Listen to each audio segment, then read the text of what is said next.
रूपाय विष्णवे सर्वजिष्णवे सम्यज्ञाय कलापेन महता भारतेन च उपबृंहितवेदाय नमो व्यासाय विष्णवे मुनिं स्निग्धाम्बुदाभासं वेदव्यासमकल्मषम् वेदव्यासं सरस्वत्या वासं व्यासं नमाम्यहम् अचतुर्वदनो ब्रह्मा द्विबाहुरपरो हरिः अफाललोचनः शम्भुः भगवान् बादरायणः कृष्णं कमलपत्राक्षं पुण्यश्रवणकीर्तनम् वासुदेवं जगद्योनिं नौमि नारायणं हरिम् यादवेन्द्राय ज्ञानमुद्राय योगिने नाथाय रुक्मिणीशाय नमो वेदान्तवेदिने आरथ्यमर्जुनस्याजौ कुर्वन् गीतामृतं ददौ लोकत्रयोपकाराय तस्मै कृष्णात्मने नमः सर्वोपनिषदो गावः दुग्धा गोपालनन्दनः पार्थो वत्सः सुधीर्भोक्ता दुग्धं गीतामृतं महत् मलनिर्मोचनं पुंसां जलस्नानं दिने दिने सकृद्गीताम्बसि स्नानं संसारमलमोचनम् गीता सुगीता कर्तव्या किमन्यैः शास्त्रविस्तरैः या स्वयं पद्मनाभस्य मुखपद्माद्विनिसृताः सर्वशास्त्रमयी गीता सर्वदेवमयो हरिः सर्वतीर्थमयी गंगा सर्वधर्ममयो मनुः यस्मिन् प्रसादसुमुखे कवयोऽपि ते शास्त्राण्यशासुरिह यन्महिमाश्रयाणि कृष्णेन तेन यनिह स्वयमेव गीतं शास्त्रस्य तस्य सदृशं किमिहास्ति शास्त्रम् भीष्मद्रोणतटा जयद्रथजला गान्धारनीलोत्पलः शल्यग्राहवती कृपेण वहिनी कर्णेन वेलाकुला अश्वत्थामविकर्णघोरमकर दुर्योधनावर्तिनी सोत्तीर्णा खलु पाण्डवैरणनदी कैवर्तके केशवे मोऽस्तु ते व्यासविशालबुद्धे पुल्लारविन्दाय तपत्रनेत्रः येन त्वया भारततैलपूर्णः प्रज्वालितो ज्ञानमयप्रदीपः प्रपन्नपारिजाताय तोत्रवेत्रैकपाणये ज्ञानमुद्राय कृष्णाय गीतामृतदुहे नमः वसुदेवसुतं देवं कंसचाणूरमर्दनम् देवकी परमानन्दं कृष्णं वन्दे जगद्गुरुम् आराशर्यवचः सरोजममलं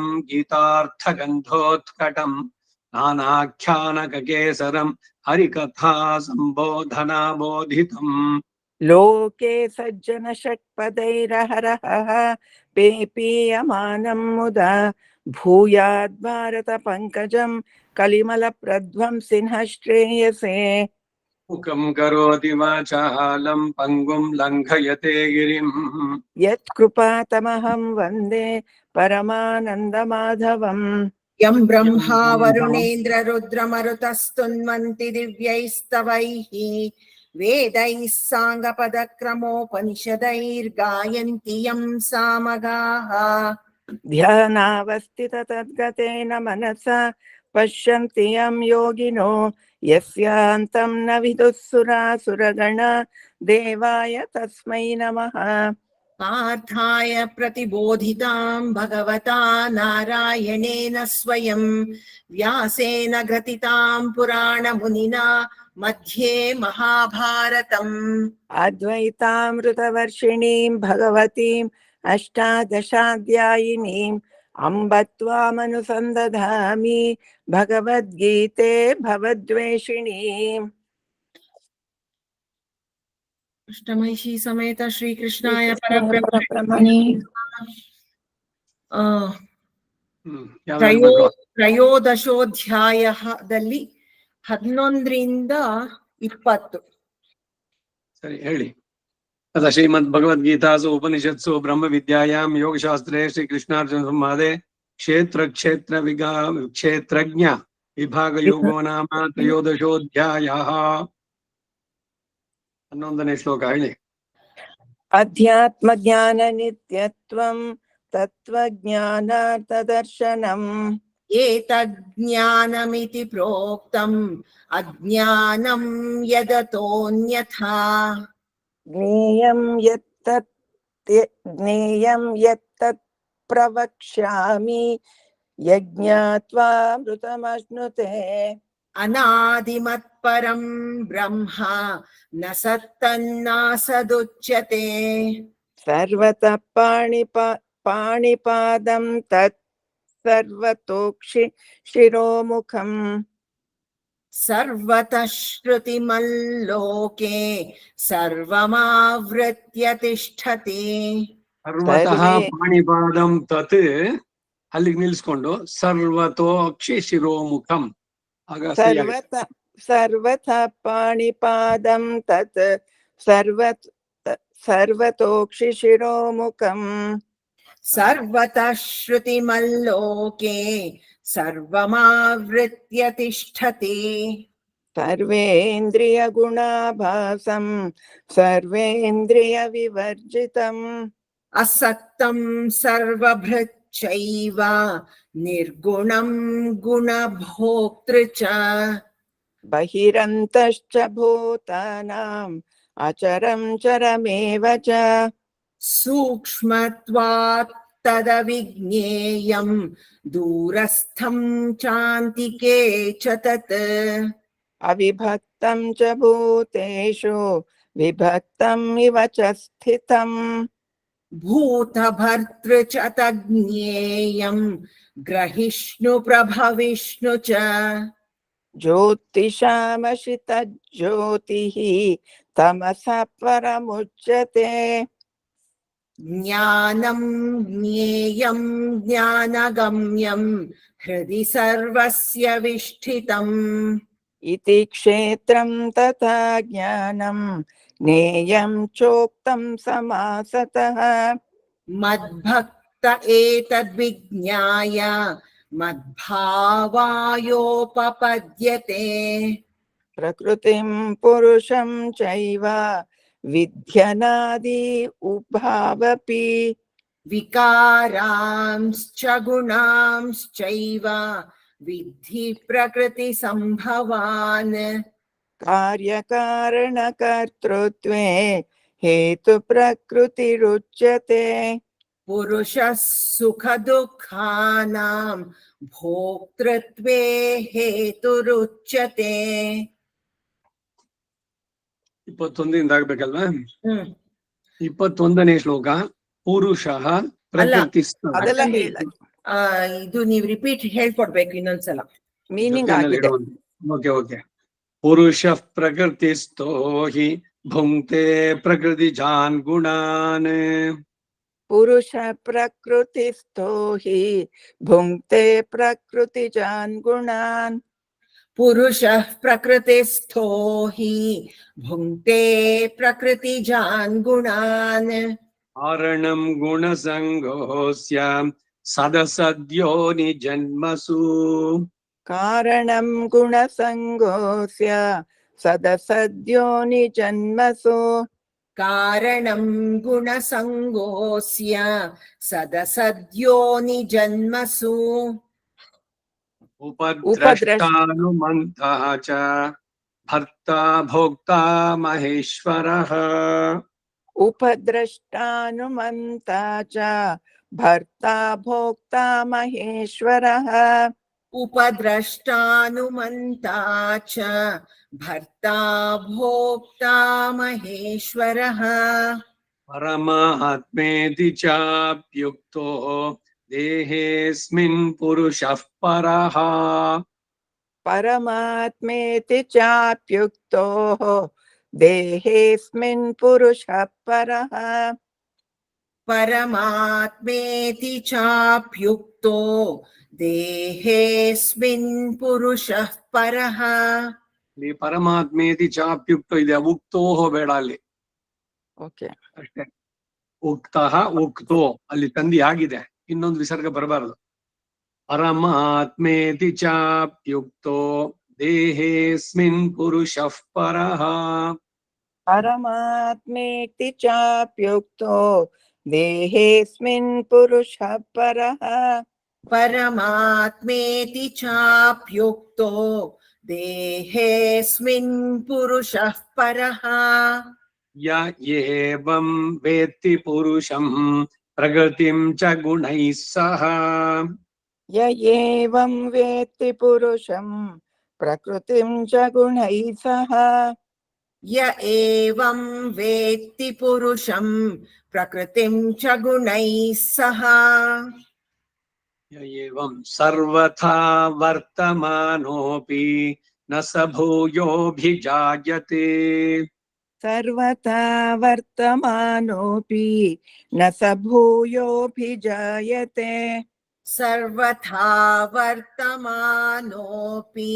न स भूयोऽभिजायते ध्यानेनात्मनि पश्यन्ति केचिदात्मानमात्मना ध्यानेनात्मनि पश्यन्ति ध्यानेन ध्यानेनात्मनि पश्यन्ति ध्यानेनात्मनि पश्यन्ति केचिदात्मानमात्मना ध्यानेनात्मनि पश्यन्ति केचिदात्मानमात्मना अन्ये साङ्ख्येन योगेन कर्मयोगेन चापरे अन्ये साङ्ख्येन योगेन कर्मयोगेन च परे अन्ये साङ्ख्येन योगेन कर्मयोगेन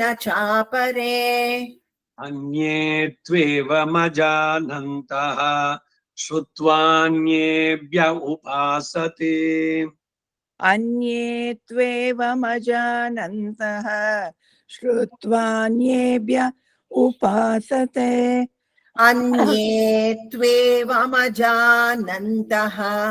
श्रुत्वानेभ्य उपासते श्रुत्वा अन्येभ्यः न यावत् श्रुत्वान्येभ्य उपासते ಏನು ತಮ್ಮಿ ಶ್ರುತ್ವಾ ನಾ न यावत् वर्बगलि श्रुत्वान्येभ्य ಓಕೆ अन्ये अन्ये त्वेम अजानन्तः श्रुत्वान्येभ्य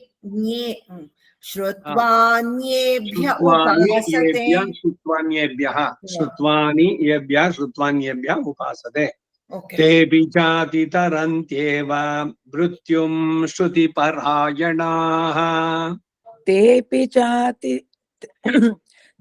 चातितरं त्येव मृत्युं श्रुतिपरायणाः तेऽपि चातितरन्त्येव मृत्युं श्रुतिपरायणाः यावत् सञ्जायते किञ्चित् सत्त्वं स्थावरजङ्गमम् यावत् सञ्जायते किञ्चित् सत्त्वं स्थावरजङ्गमम् यावत् सञ्जायते किञ्चित् सत्त्वं स्थावरजङ्गमम् क्षेत्रक्षेत्रज्ञसंयोगात् तद्विद्धि भरतर्षभ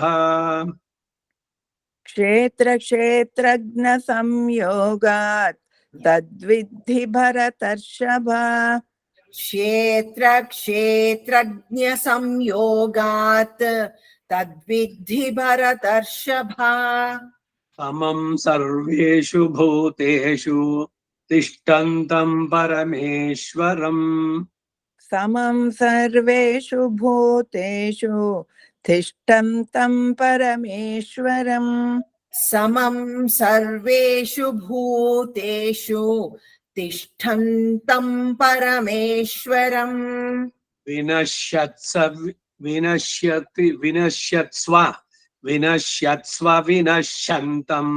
यः पश्यति स पश्यति विनश्यत्स्व विनश्यन्तं यः पश्यति स पश्यति विनश्यत्स्व विनश्यन्तं यः पश्यति स पश्यति समं पश्यन् हि सर्वत्र समवस्थितम् ईश्वरम् समं पश्यन् हि सर्वत्र समवस्थितम् ईश्वरम् समं पश्यन् हि सर्वत्र समवस्थितम् ईश्वरम् न हि नस्त्यात्मनात्मानं ततो याति परां गतिम् न हि नस्त्यात्मनात्मानं ततो याति परां गतिम् न हि नस्त्यात्मनात्मानं ततो याति परां गतिम् ಪೂರ ಹೇಳಿತ್ತಲ್ವಾ ಇದು ಹಾ ಪ್ರಕೃತ್ಯೈವ ಚ ಕರ್ಮಾಣಿ ಕ್ರಿಯಮಾಣಾನಿ ಸರ್ವಶಃ प्रकृत्यैव च कर्माणि क्रियमाणानि सर्वशः प्रकृत्यैव च कर्माणि क्रियमाणानि सर्वशः ಯಃ ಪಶ್ಯತಿ ತಥಾತ್ಮಾನಂ ಅಕರ್ತಾರಂ ಸ ಪಶ್ಯತಿ यः पश्यति तथात्मानम् अकर्तारं स पश्यति यः पश्यति तथात्मानम् अकर्तारं स पश्यति ಯದಾ ಭೂತ ಪೃಥಗ್ ಭಾವಂ ಏಕಸ್ಥಮನುಪಶ್ಯತಿ यथा भूत पृथग्भावम् एकस्तमनुपश्यति यदा भूतपृथग्भावम् एकस्थमनुपश्यति तत एव च विस्तारं ब्रह्म सम्पद्यते तदा तत एव च विस्तारं ब्रह्म सम्पद्यते तदा तत एव च विस्तारं ब्रह्म सम्पद्यते तदा अनादित्वा निर्गुणत्वात् परमात्मायमव्ययः अनादित्वा निर्गुणत्वात् परमात्मायमव्ययः अनादित्वान् निर्गुणत्वात् परमात्मायम् अव्ययः शरीरस्थोऽपि कौन्तेय न करोति न लिप्यते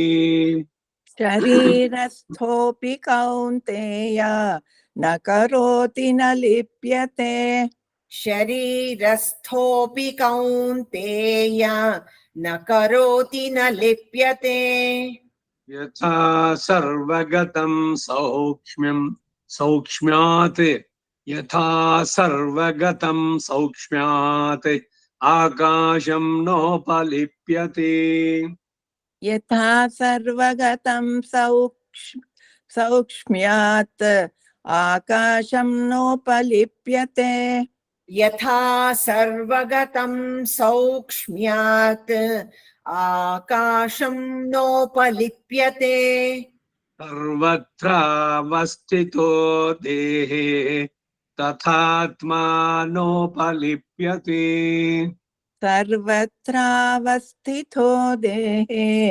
तथात्मानोपलिप्यते सर्वत्रावस्थितो देहे तथात्मानोपलिप्यते यथा प्रकाशयत्येकः कृत्स्नं लोकमिमं रविः यथा प्रकाशयत्येकः कृत्स्नं लोकमिमं रविः यथा प्रकाशयत्येकः कृत्स्नं लोकम् इमं रविः क्षेत्रं क्षेत्री तथा कृत्स्नं प्रकाशयति भारत क्षेत्रं क्षेत्री तथा कृत्स्नं प्रकाशयति भारत क्षेत्रं क्षेत्री तथा कृत्स्नं प्रकाशयति भारत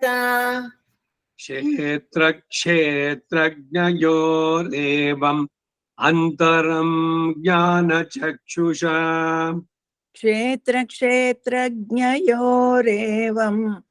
ಅಂತರಂ ಜ್ಞಾನ ಚಕ್ಷುಷ ಕ್ಷೇತ್ರ ಕ್ಷೇತ್ರಜ್ಞಯೋರೇವಂ ಅಂತರಂ ಜ್ಞಾನ ಚಕ್ಷುಷಾ ಭೂತ ಪ್ರಕೃತಿ ಮೋಕ್ಷಂಚ ಯೇ ವಿದುರ್ಯಾಂತಿ ತೇ ಪರಂ ಭೂತ ಪ್ರಕೃತಿ ಮೋಕ್ಷಂ ಚ ಯೇ ವಿದುರ್ಯಾಂತಿ ತೇ ಪರಂ ಭೂತ ಪ್ರಕೃತಿ ಮೋಕ್ಷಂಚ ಯೇ ವಿದುರ್ಯಾಂತಿ ತೇ ಪರಂ ಅಷ್ಟಮೈಲಿ ಸಮೇತ ಶ್ರೀಕೃಷ್ಣಾಯ ಪರಬ್ರಹ್ಮಣೇ ನಮಃ इति श्रीमद्भगवद्गीतासु उपनिषत्सु ब्रह्म विद्यायां योगशास्त्रे श्रीकृष्णार्जुन संवादे क्षेत्र क्षेत्रज्ञ विभाग योगो नाम त्रयोदशोऽध्यायः।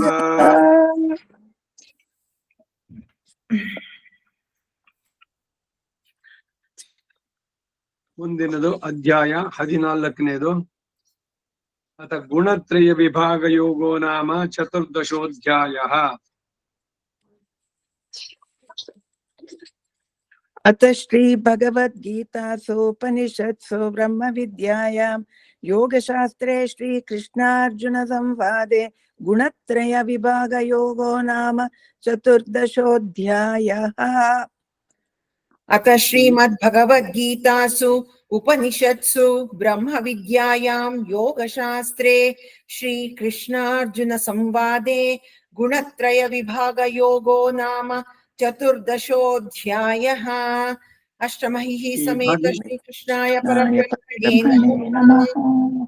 श्री भगवानुवाच परं भूयः प्रवक्ष्यामि ज्ञानानां ज्ञानम् उत्तमं यत् ज्ञात्वा मुनयः सर्वे परां सिद्धिम् इतः गताः परं भूयः प्रवक्ष्यामि। श्री भगवानुवाच परं भूयः प्रवक्ष्यामि। श्री भगवानुवाच परं भूयः प्रवक्ष्यामि। ज्ञानानां ज्ञानमुत्तमम् ज्ञानानां ज्ञानमुत्तमम् ज्ञानानां ज्ञानमुत्तमम् यज्ञात्वा मुनयः सर्वे यज्ञात्वा मुनयः सर्वे यज्ञात्वा मुनयः सर्वे परां सिद्धिमितो गताः परां सिद्धिमितो गताः परां सिद्धिमितो गताः। ಶ್ರೀಕೃಷ್ಣ ಹೇಳಿದ, ಹೇ ಅರ್ಜುನ, ಯಾವ ಜ್ಞಾನದಿಂದ ಮಹರ್ಷಿಗಳೆಲ್ಲರೂ ಕೂಡ ಈ ಸಂಸಾರದಿಂದ ಬಿಡಿಸಿಕೊಂಡು ಉತ್ತಮವಾದ ಸಿದ್ಧಿಯನ್ನು ಪಡೆದ್ರೋ ಅಂತಹ ಅತ್ಯುತ್ತಮ ಜ್ಞಾನವನ್ನ ತಿರುಗಿ ನಿನಗೆ ತಿಳಿಸ್ತಾ ಇದ್ದೇನೆ, ನಾನಿವಾಗ ತಿಳಿಸ್ತೇನೆ ಅಂತ ಹೇಳ್ದ.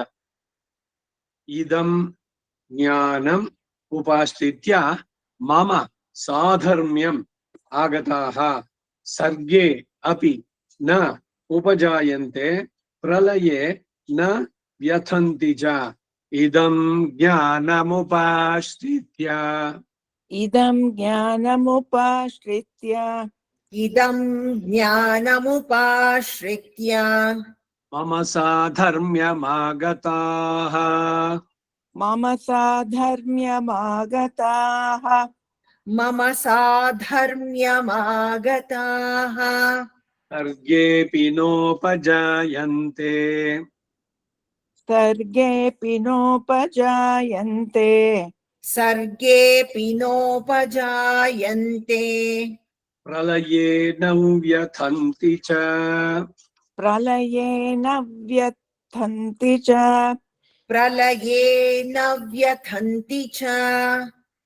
ಜ್ಞಾನಗಳಲ್ಲಿ ಅನೇಕ ಬಗೆ, ಅಲ್ಪ ಜ್ಞಾನ, ಅಜ್ಞಾನ, ವಿಪರೀತ ಜ್ಞಾನ, ಹೀಗೆಲ್ಲ. ಅದರಲ್ಲಿ ಯಥಾರ್ಥವಾದ ಜ್ಞಾನ ಉಂಟಬೇಕು. ಆ ಜ್ಞಾನಗಳಲ್ಲಿ ಬಹಳ ಉತ್ತಮವಾದಂತ ಜ್ಞಾನ ನಿನಗೆ ಹೇಳ್ತೀನಿ ಅಂತ ಅಂದ ಅವನು. ಯಾವ ಜ್ಞಾನದಿಂದ ನೀವು ಸಂಸಾರದ ಬಂಧನ ಬಿಡಿಸ್ಕೊಳ್ಳೋದಕ್ಕೆ ಸಾಧ್ಯನೋ ಅದೆಲ್ಲೋ ಮಹರ್ಷಿಗಳು ಕಂಡುಕೊಂಡ್ರೋ ಮುನಯ ಸರ್ವೇ ಅದನ್ನ ನಿನಗೆ ತಿಳಿಸ್ತೇನೆ ಅಂತ ಹೇಳಿ, ಈ ಜ್ಞಾನವನ್ನ ಆಶ್ರಯಿಸಿ ನನ್ನೊಡನೆ ಸಮಾನ ಧರ್ಮವನ್ನು ಹೊಂದೋದು, ಸಾಧರ್ಮ್ಯಂ, ಹಾಗೆ ಹೊಂದಿದವರು ಸೃಷ್ಟಿಯಲ್ಲಿ ಮತ್ತೆ ಜನಿಸೋದಿಲ್ಲ. ಭಗವಂತನ ಸೃಷ್ಟಿನಲ್ಲಿ ಪ್ರಳಯದಲ್ಲಿ ಅವ್ರು ಸಾಯುವುದೂ ಇಲ್ಲ. ಇದೇನೆ ಸೃಷ್ಟಿ ಪ್ರಳಯ ಇದೆಲ್ಲ ಈ ತ್ರಿಗುಣಾತ್ಮಕವಾದ ಜಗತ್ತಿಗೆ ಸೇರಿದ್ದಷ್ಟೇನೆ. ಅದು ಪರ ಅಂತ ಅನ್ನೋದು ಅದಕ್ಕಾಗೇನೆ. ವೈಕುಂಠ ಅಜೇಯ, ಆ ಏನೋ ಕಲಂಗ ಪೆರುನಹರ್. ಸಾಮಾನ್ಯವಾಗಿ ಪ್ರಕೃತಿ ಪರಿಣಾಮ ಹೊಂದೋದು ಅದು ಸ್ವಭಾವ, ಅದು ಸ್ವರೂಪನೇ ಅಷ್ಟೇ. ಸುತ್ತಮುತ್ತಲು ಇರೋದೆಲ್ಲ ಇವತ್ತಿದ್ದ ನಾಳೆ ಇಲ್ಲ, ಸ್ವರೂಪದಲ್ಲೇ ಬದಲಾವಣೆ. ಆದ್ರೆ ಆತ್ಮನಿಗೂ ಅಂದ್ರೆ ಅವನಿಗೆ ಸ್ವಭಾವದಲ್ಲಿ ಬದಲಾವಣೆ. ಮೊದಲು ಅವನು ಅಜ್ಞಾನಿಯಾಗಿದ್ದ, ಆಮೇಲೆ ಭಗವಂತ ತತ್ವವನ್ನು ತಿಳಿದಾಗ, ತತ್ವಜ್ಞಾನ ಉಂಟಾದಾಗ ಜ್ಞಾನಿಯಾದ. ಸೊ ಅವನಿಗೆ ಅವನ ಸ್ವರೂಪದಲ್ಲಿ ಏನ್ ಬದಲಾವಣೆ ಇಲ್ಲ. ಅದಕ್ಕಾಗಿ ಇವನು ಹೇಳೋದೇನು ಅಂದ್ರೆ, ಯಾರು ಈ ಜ್ಞಾನವನ್ನು ಪಡೀತಾರೋ ಅವರು ಮತ್ತೆ ಹುಟ್ಟು ಸಾವಿನ ಚಕ್ರದಲ್ಲಿ ಬರೋದಿಲ್ಲ, ಮತ್ತೆ ಸೃಷ್ಟಿಯಲ್ಲಿ ಜನಿಸೋದಿಲ್ಲ. ಪುನಃ ಇನ್ನೊಂದು ಕಲ್ಪ, ಇನ್ನೊಂದ್ಸಲಿ ಸೃಷ್ಟಿ ಆಯ್ತು, ಅವಾಗ ಇವರಿಲ್ಲ. ಮತ್ತೆ ಎಲ್ಲಿರ್ತಾರೆ ಅಂತಂದ್ರೆ ಎಲ್ರು ಅವನ ಜೊತೆಯಲ್ಲಿ ಇರ್ತಾರೆ ವೈಕುಂಠದಲ್ಲಿ. ಆ ವೈಕುಂಠ ಕಲಂಗ ಪೆರುನಹರ್, ಅಯೋಧ್ಯ, ಸಾಕೇತ, ಅಪರಾಜಿತ. ಈ ಗುಣತ್ರಯ ಇದೆಯಲ್ಲ, ಇದಕ್ಕಿಂತ ಮೀರಿದ್ದದು. ಅದಕ್ಕೆ ಅದನ್ನ ಅಪ್ರಾಕೃತ ಅಂದ್ರು. ಈ ತ್ರಿಗುಣವಾದಂತಹ ಪ್ರಕೃತಿ ಸೃಷ್ಟಿ ಅಂದ್ರೆ ಈ 14 ಲೋಕಗಳು ಕೂಡ ಭಗವಂತನ ಸತ್ವಗುಣ, ತಮೋಗುಣ, 3 ಗುಣಗಳಿಂದ ಆವೃತವಾದದ್ದು. ಸತ್ಯಲೋಕದವರೆಗೂ ಕೂಡ ಎಲ್ಲವೂ ಕೂಡ ಅಷ್ಟೇ. ಮೇಲಿನ 7, ಕೆಳಗಿನ 7, ಮಧ್ಯದ್ದೊಂದು 6, ಮಧ್ಯದ್ದು ಭೂಮಿ ಎಲ್ಲ ಸೇರಿ ಒಟ್ಟು 14 ಲೋಕಗಳು. ಇಂತಹ ಅಂಡಗಳು, ಬ್ರಹ್ಮಾಂಡ, ಇಂಥದ್ದು ಅನೇಕ ಕೋಟಿ ಬ್ರಹ್ಮಾಂಡಗಳು, ಇವೆಲ್ಲ ಕೂಡ ತ್ರಿಗುಣಾತ್ಮಕವಾದದ್ದು. ಆ ಗುಣತ್ರಯ ವಿಭಾಗ ಹೇಗೆ ಅನ್ನೋದನ್ನ ಬಹಳ ಸ್ಪಷ್ಟವಾಗಿ ಹೇಳ್ತಾರೆ. ಸತ್ವಗುಣ, ರಜೋಗುಣ, ತಮೋಗುಣ, ಅವುಗಳ ವರ್ಣನೆ ಮುಂದಕ್ಕೆ ಬರುತ್ತೆ. ಇದನ್ನ ಯಾರು ಸರಿಯಾಗಿ ತಿಳಿತಾರೆ ಅವರು ಮತ್ತೆ ಈ ಹುಟ್ಟು ಸಾವಿನ ಚಕ್ರದಲ್ಲಿ ಬೀಳೋದಿಲ್ಲ. ನನ್ನ ಸಾಧರ್ಮ್ಯ ಅಂದ್ರೆ ನನಗೆ ಸಮಾನವಾಗಿ, ಅಂದ್ರೆ ವೈಕುಂಠದಲ್ಲಿ ಸಾಲೋಕ್ಯ, ಸಾಮೀಪ್ಯ, ಭಗವಂತನ ಸಮೀಪ, ಸಾರೂಪ್ಯ, ಅವನದೇ ರೂಪ, ಸಾಯುಜ್ಯ ಅಂದ್ರೆ ಅವನಿಗೆ ಸಮಾನವಾದ ಆನಂದವನ್ನು ಪಡೆದ ಅಲ್ಲಿ ಇದ್ಬಿಡ್ತಾರೆ. ಸೊ ಅವರು ಈ ಮತ್ತೆ ಸೃಷ್ಟಿ, ಮತ್ತೆ ಪ್ರಳಯ, ಇದ್ಯಾವುದ್ರಲ್ಲೂ ಅವರು ಸೇರೋದಿಲ್ಲ ಅಂತ ಹೇಳ್ತಾ ಇದ್ದಾರೆ. ಪ್ರಳಯ ಉಂಟಾದ್ರೂ ಕೂಡ ನವ್ಯಥಂತಿಚ, ಅವ್ರು ಸಾಯುವುದಿಲ್ಲ. ಮುಂದಕ್ಕೆ 3ನೇ ಶ್ಲೋಕ. ಮಮ ಯೋನಿಹಿ ಮಹತ್ ಬ್ರಹ್ಮ ತಸ್ಮಿನ್ ಗರ್ಭಂ ದದಾಮಿ ಅಹಂ ಸಂಭವಃ ಸರ್ವಭೂತಾನಾಂ ತತಃ ಭವತಿ ಭಾರತ. ಮಮ ಯೋನಿರ್ಮಹದ್ ಬ್ರಹ್ಮ. ಮಮ ಯೋನಿರ್ಮಹದ್ ಬ್ರಹ್ಮ. ಮಮ ಯೋನಿರ್ಮಹದ್ ಬ್ರಹ್ಮ. ತಸ್ಮಿನ್ ಗರ್ಭಂ ದಧಾಮ್ಯಹಂ.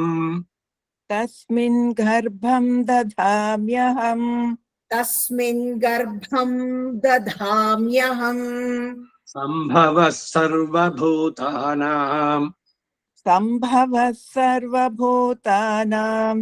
ಸಂಭವಃ ಸರ್ವಭೂತಾನಾಂ. ತತೋ ಭವತಿ ಭಾರತ. ತತೋ ಭವತಿ ಭಾರತ. ತತೋ ಭವತಿ ಭಾರತ. ಜಗತ್ ಕಾರಣ ಎನಿಸಿದಂತಹದ್ದು ಮಹತ್ ಎಂಬ ಈ ಪ್ರಕೃತಿ ನನ್ನ ಶರೀರ ಇದು. ಇದೆಲ್ಲ ಈ ಆಧಾರ ಶಕ್ತಿ ಕ್ರಮ ಅಂತ ರಾಮಾನುಜರು ಬರ್ತಿರೋ ಇದ್ರಲ್ಲೂ ಕೂಡ ಇದೆ. ಭಗವದ್ ಆರಾಧನೆ ಇದ್ರಲ್ಲಿ ಮಾಡ್ಬೇಕಾದ್ರೆ ಆರಾಧನೆಗೆ ನಾವು ನಮ್ಮ ಶರೀರವನ್ನು ಪೂರ್ಣ ವಿಲೀನ ಮಾಡಿಬಿಟ್ಟು ಹೊಸದಾಗಿ ಶರೀರ ಪಡೆದಂತೆ ಭಗವಂತನ ಆರಾಧನೆಗೆ ಶುದ್ಧವಾದಂತಹದ್ದು. ತಮಸಃ ಇದು ಮಹತಃ ಪ್ರಗತಿ ಮಹತ್ಪಾದ್ಯಾಮಿ. ಪ್ರಗತಿಯಿಂದ ಮಹತ್ತು, ಮಹತ್ತಿಂದ ಅಹಂಕಾರ, ಅಹಂಕಾರದಿಂದ ಜ್ಞಾನ, ರಸನ, ಎಲ್ಲ ಇಂದ್ರಿಯಾಣ ಎಲ್ಲ ಕೂಡ ಹಾಗೆ ಹೊಸದಾಗಿ ಎಲ್ಲವೂ ಪೂರ ಉಂಟಾಯ್ತು ಅಂತ. ಈ ಮಹತ್ ತತ್ವ ಅನ್ನೋದು ಎಲ್ಲ 24 ತತ್ವಗಳಲ್ಲಿ ಬರುವಂತಹದ್ದು. ಮೊದಲಿನಲ್ಲಿ ಜಗದಾದಿ ಕಾರಣ ಅವನಿಂದ ಉಂಟಾಯ್ತು. ಹೀಗೆ ಒಂದೊಂದನ್ನು ಹೇಳ್ತಾ ಬರ್ತಾನೆ. ಅದೇ ನನ್ನ ಶರೀರ. ಚರಾಚರಾಣಿ ಸರ್ವಾಣಿ ಸರ್ವಂ ಭಗವದ್ವಪುಹು. ಚರ ಅಚರ ಎಲ್ಲ ಸಮಸ್ತವು ನಿಮಗೇನ್ ಕಣ್ಣು ಕಾಣಿಸುತ್ತೋ ಎಲ್ಲವೂ ಕೂಡ ಭಗವಂತನೇ ಶರೀರ, ಭಗವಂತನೇ ಆಗ್ಬಿಟ್ಟಿದ್ದಾನೆ ಅಂತ. ಹಾಗಾಗಿ ಇದು ನನ್ನ ಶರೀರ. ಅದರಲ್ಲಿ ನಾನೇ ಗರ್ಭವನ್ನ ಅಂದ್ರೆ ಚೇತನ ವರ್ಗದವರನ್ನ ಇಡ್ತೇನೆ, ಅವರವರ ಕರ್ಮಕ್ಕೆ ಸರಿಯಾಗಿ ಆಯಾಯ ಯೋನಿಗಳವರುಗಳಿಗೆ. ತಸ್ಮಿನ್ ಗರ್ಭಂ. ಆದ್ದರಿಂದ ಸಮಸ್ತ ಭೂತಗಳ ಉತ್ಪತ್ತಿ ಉಂಟಾಗೋದು ಎಲ್ಲ ನನ್ನಿಂದಾನೆ. ಸೃಷ್ಟಿಕರ್ತ ಅಂದ್ರೆ ಇವನಿಗೆ 4 ವಿಧವಾದ ಸೃಷ್ಟಿಯನ್ನು ಮಾಡೋಕೆ ಬ್ರಹ್ಮನಿಗೆ ಹೇಳಿದ್ರು ಕೂಡ ಮೂಲತಃ ಸೃಷ್ಟಿಕರ್ತ ಅಂದ್ರೆ ಭಗವಂತನೇನೆ. ಅವನು ಹೇಳಿದ ಕೆಲಸ ಇವನು ಮುಂದುವರಿಸ್ತಾನೆ ಅಷ್ಟೇ. ಈಗ ರಾಮ ಲಂಕೆ ಸುಟ್ಟ ಅಂದ್ರೆ ಹೋಗ್ಲ, ರಾಮ ಏನ್ ಪಂಜಿಟ್ಕೊಂಡು ಸುಟ್ಟ? ರಾಮನ ಪರವಾಗಿ ಆಂಜನೇಯ ಹೋದ, ಆಂಜನೇಯ ಮಾಡಿದ್ದು ರಾಮನಿಗೆ ಸೇರಿದ್ದು. ಆ ರೀತಿನಲ್ಲಿ ಇಲ್ಲಿ ಚತುರ್ಮುಖ ಬ್ರಹ್ಮನು ಗೌಣ ಅಲ್ಲಿ ಈ ಇದರಲ್ಲಿ ಸೃಷ್ಟಿಯ ಇದನ್ನಿಡ್ಬೇಕಾರೆ ಸೃಷ್ಟಿ ಸ್ಥಿತಿ ಲಯ ಎಲ್ಲ ಕಾರಣಕರ್ತ ಅವನೇನೆ. ಅವನಲ್ಲೇ ಆ ಬ್ರಹ್ಮನಲ್ಲಿ ಬ್ರಹ್ಮ ನಾರಾಯಣ, ಶಿವಶ್ಚ ನಾರಾಯಣ, ಚಕ್ರಶ್ಚ ನಾರಾಯಣ, ಇಂದ್ರ ಚಕ್ರ ಅಂದ್ರೆ ಎಲ್ಲರಲ್ಲೂ ಅವನೇ ಇದ್ದಾನೆ. ಸೊ ಅದಕ್ಕಾಗಿ ಎಲ್ಲವನ್ನು ಕೂಡ ನಡೆಸೋನು ನಾನೇನೆ. ಆಯಾ ಚೇತನರಿಂದ ಅವ್ರವ್ರಿಗೊಂದೊಂದು ಪೋಸ್ಟ್ ಕೊಟ್ಟಿದೆ, ಅದರಿಂದ ಅವ್ರಿಗೆ ಬ್ರಹ್ಮ ಪದವಿ ಆದವ್ರು ಎಷ್ಟೋ ಜನ. ಈಗಿರೋವನ್ಗೆ 52 ವರ್ಷ, ಇನ್ನು 48 ವರ್ಷ ಆದ್ರೆ ಅವನ ಲೆಕ್ಕದಲ್ಲಿ ಇನ್ನೊಬ್ಬ ಬರ್ತಾನೆ ಮುಂದಕ್ಕೆ ಬ್ರಹ್ಮ. ಅದರಿಂದ ಜಗತ್ ಕಾರಣ ನಾನೇ. ಸಮಸ್ತ ಭೂತಗಳ ಉತ್ಪತ್ತಿಯು ನನ್ನಿಂದಾನೆ. ಭೂತ ಅಂತಂದ್ರೆ ಇಲ್ಲಿ ಚೇತನರು, ಲಿವಿಂಗ್ ಕ್ರೀಚರ್ಸ್, ಅದನ್ನ ಹೇಳುವಂತದ್ದು. ಮುಂದಕ್ಕೆ 4ನೇ ಶ್ಲೋಕ. ಸರ್ವ ಯೋನಿಷು ಕೌಂತೆಯ ಮೂರ್ತಯ ಸಂಭವಂತಿ ಯಾಹ ತಾಸಾಂ ಬ್ರಹ್ಮ ಮಹತ್ ಯೋನಿ ಅಹಂ ಬೀಜಪ್ರದಃ ಪಿತಾ. ಸರ್ವಯೋನಿಷು ಕೌಂತೆಯ. ಸರ್ವಯೋನಿಷು ಕೌಂತೆಯ. ಸರ್ವಯೋನಿಷು ಕೌಂತೆಯ. ಮೂರ್ತಯಃ ಸಂಭವಂತಿ ಯಾಹ. ಮೂರ್ತಯಃ ಸಂಭವಂತಿ ಯಾಹ. ಮೂರ್ತಯಃ ಸಂಭವಂತಿ ಯಾಹ. ತಾಸಾಂ ಬ್ರಹ್ಮ ಮಹದ್ಯೋನಿಃ. ತಾಸಾಂ ಬ್ರಹ್ಮ ಮಹದ್ಯೋನಿಃ. ತಾಸಾಂ ಬ್ರಹ್ಮ ಮಹದ್ಯೋನಿಃ. ಅಹಂ ಬೀಜಪ್ರದಃ ಪಿತಾ. ಅಹಂ ಬೀಜಪ್ರದಃ ಪಿತಾ. ಅಹಂ ಬೀಜಪ್ರದಃ ಪಿತಾ. ಕೌಂತೆಯ, ಕೊಂತಿ ನಂದನ, ದೇವ ಮನುಷ್ಯಾದಿ ವರ್ಗಗಳಲ್ಲಿ ಜನಿಸುವ ಶರೀರಗಳೆಲ್ಲಕ್ಕೂ ಕೂಡ ಆ ಪ್ರಕೃತಿ ಇವನೇ ಆಗಿದ್ದು ಅಂತ ಹೇಳ್ತಲ್ಲ, ಮಹತ್ ಅನ್ನೋದು ನಾನೇ ಅದೆ ಅಂತ. ಅದೇನೆ ಉತ್ಪತ್ತಿ ಸ್ಥಾನ. ಈ ತ್ರಿಗುಣಾತ್ಮಕವಾದಂತಹ ದೃಷ್ಟಿ, ಪಾಂಚಭೌತಿಕವಾದದ್ದು, ಅದು ಉತ್ಪತ್ತಿಯ ಸ್ಥಾನ. ದೇವ ಮನುಷ್ಯಾದಿ ಎಲ್ಲದಕ್ಕೂ ಕೂಡ ನಾನೇ ಅದಕ್ಕೆ ಬೀಜಪ್ರದನಾದವನು. ಅಂದ್ರೆ ಚೇತನ ವರ್ಗವನ್ನ ಸೇರಿಸದಕ್ಕಂತ ಬೀಜ ನಾನೇನೆ. ಅನೇನ ಜೀವೇನ ಅನುಪ್ರವಿಶ್ಯ ನಾಮರೂಪೇ ವ್ಯಾಕರವಾಣಿ ಅಂತ ಉಪನಿಷತ್ ಹೇಳುತ್ತೆ. ಶರೀರವನ್ನು ಉಂಟು ಮಾಡುವುದು ಭಗವಂತ, ತಂದೆ ತಾಯಿ ಬರೀ ನಿಮಿತ್ತ ಮಾತ್ರ ಅಷ್ಟೇ. ಇದು ಅನೇಕ ಬಾರಿ ಹೇಳಿದೆ. ಶರೀರ ಕೊಟ್ಟವನು ಭಗವಂತ, ಈ ಶರೀರ ಭಗವಂತನಿಗೆ ಸೇರಿದ್ದು, ನಮ್ದಲ್ಲ. ಈ ಶರೀರ ಅದಕ್ಕೆ ನನ್ ಶರೀರ ಅಂತ ಹೇಳೋಲ್ಲ. ಈ ಶರೀರ ಪಾಂಚಭೌತಿಕವಾದದ್ದು, ಪ್ರಕೃತಿಗೆ ಸೇರಿದ್ದು, ಮೂಲವಾಗಿ ಭಗವಂತನೇ. ಅದರಲ್ಲಿ ಆ ಚೇತನವನ್ನ ಸೇರಿಸಿದವನು ಅವನು. ಅವರವರ ಕರ್ಮಕ್ಕೆ ಸರಿಯಾಗಿ ದೇವ ಮನುಷ್ಯ ತಿರ್ಯಕ್ ಸ್ಥಾವರ ಈ ರೀತಿ ಕೊಟ್ಟವನು ನಾನೇ. ಅದಕ್ಕೆ ನಾನೇ ಜಗತ್ತಿಗೆ ಪ್ರಿತ ಬೀಜಪ್ರದಃ. ಈಗ ಒಂದು ಕ್ಷೇತ್ರವನ್ನ ಚೆನ್ನಾಗಿ ಬಿತ್ತಿ ಭೂಮಿಯನ್ನ ಬೀಜವನ್ನ ಹಾಕ್ತಾರೆ, ಆಮೇಲೆ ನೀರು ಎರೆದು ಎಲ್ಲ ಮಾಡಿ ಅದು ಬೆಳೆಯುವಂತ. ಅದೇ ರೀತಿ ಚೇತನರು ಕೂಡ ಅಷ್ಟೇ. ಹೇಗೆ ಭೂಮಿಯಲ್ಲಿ ಗಿಡ ಬೆಳೆಯುತ್ತೋ ಹಾಗೆ ಎಲ್ಲ ಪ್ರಾಣಿಗಳು.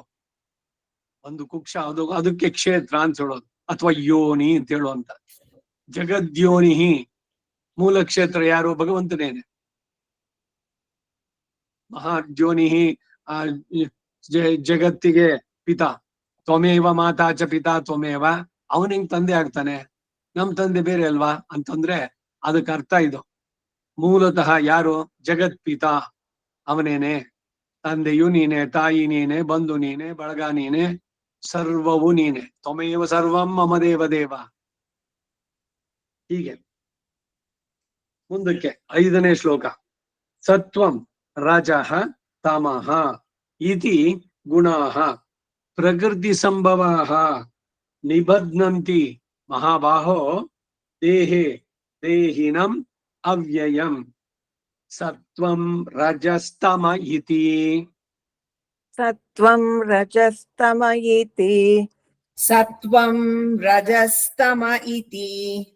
ಗುಣ ಪ್ರಕೃತಿ ಸಂಭವಾಃ गुणाः प्रकृतिसम्भवाः गुणाः प्रकृति संभवाः निबध्नन्ति महाबाहो निबध्नन्ति महाबाहो निबध्नन्ति महाबाहो देहे देहिनमव्ययम् देहे देहिनमव्ययम् देहे देहिनमव्ययम् ಸತ್ವ ರಜಸ್ಸು ತಮಸ್ಸುಗಳು ಎಂಬ ಈ ಮೂರುಗಳೆಲ್ಲ ಇದು ಎಲ್ಲ ಪ್ರಕೃತಿಯ ಗುಣಗಳೇ ಇದು. ಪಾಂಚಭೌತಿಕವಾದಂತ ಪ್ರಕೃತಿ. ಪೃಥ್ವ್ಯಾಪ್ ತೇಜೋ ವಾಯುರಾಕಾಶ ಈ 5ಗಳ ಪಂಚೀಕರಣ ಅಥವಾ ತ್ರಿವಿಧತ್ಕರಣ ಅಂತ ಹೆಸರು. ಅದರಿಂದ ಈ ನಮಗೆ ಕಣ್ಣಿಗೆ ಕಾಣುವಂತಹ ಬೆಟ್ಟ ಗುಡ್ಡ ಗಿಡ ನದಿ ಮರ ಎಲ್ಲ ಕಾಣಿಸುವಂತದ್ದು ಇವೆಲ್ಲ ಉಂಟಾಗಿದ್ದದು. ಅಂದ್ರೆ ಇಡೀ 14 ಲೋಕಗಳು ತ್ರಿಗುಣಾತ್ಮಕವಾದದ್ದು. ಇಲ್ಲಿರುವಂತ ಚೇತನರು ಕೂಡ ಎಲ್ಲರೂ ತ್ರಿಗುಣಾತ್ಮಕರೇ, ಸ್ಟಾರ್ಟಿಂಗ್ ಫ್ರಮ್ ಬ್ರಹ್ಮ.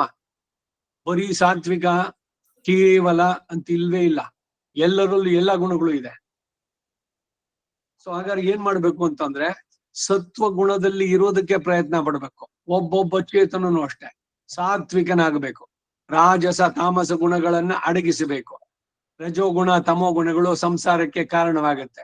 ಸತ್ವ ಗುಣದಲ್ಲಿದ್ರೆ ಇಲ್ಲಿಂದ ಬಿಡುಗಡೆಗೂ ಕಾರಣವಾಗುತ್ತೆ. ಅದಕ್ಕಾಗಿ ಇಲ್ಲಿ ಗುಣಗಳು, ಅವುಗಳ ಸ್ವರೂಪ, ಆ ವಿಭಾಗ ಹೇಗೆ ಅನ್ನೋದನ್ನು ತಿಳಿಸುವಂತಹದ್ದೇ ಇದು ಅಧ್ಯಾಯ. ಬಹಳ ಡೀಟೇಲ್ ಆಗಿ ಹೋಗುತ್ತೆ ಈ ಭಾಷ್ಯ. ಮುಂದಕ್ಕೆ ನೀವು ಗೀತಾ ಭಾಷ್ಯವನ್ನ ಕೇಳಿ ಇನ್ನು ತುಂಬಾ ವಿವರವಾಗಿ ಹೇಳ್ತಾರೆ CM ವಿಜಯರಾಘವಾಚಾರ್ಯ. ಇಲ್ಲಿ ಅವುಗಳನ್ನ ತಂದು ಸೇರಿಸಿ ಒಂದೊಂದ್ರಲ್ಲೂ ಕೂಡ ಸತ್ವರಜಸ್ಸು ತಮಸ್ಸುಗಳೆಂಬ ಪ್ರಕೃತಿಯ ಗುಣಗಳೇ ಸ್ವತಃ ವಿಕಾರವಿಲ್ಲದಂತ ಆತ್ಮ. ಆತ್ಮನಿಗೆ ಯಾವ ವಿಕಾರನೂ ಇಲ್ಲ. ಈ ಪ್ರಕೃತಿಯಿಂದ ಉಂಟಾದಂತ ಈ ಶರೀರ ಅದು ತ್ರಿಗುಣಾತ್ಮಕವಾದದ್ದು. ಅದರಲ್ಲಿ ಈ ಆತ್ಮನನ್ನ ಬೇರೆ ಬೇರೆ ದೇಹಗಳಲ್ಲಿ ತಂದು ಸೇರಿಸಿ ಅದರಲ್ಲಿ ಕಟ್ಟಿಡುವಂತ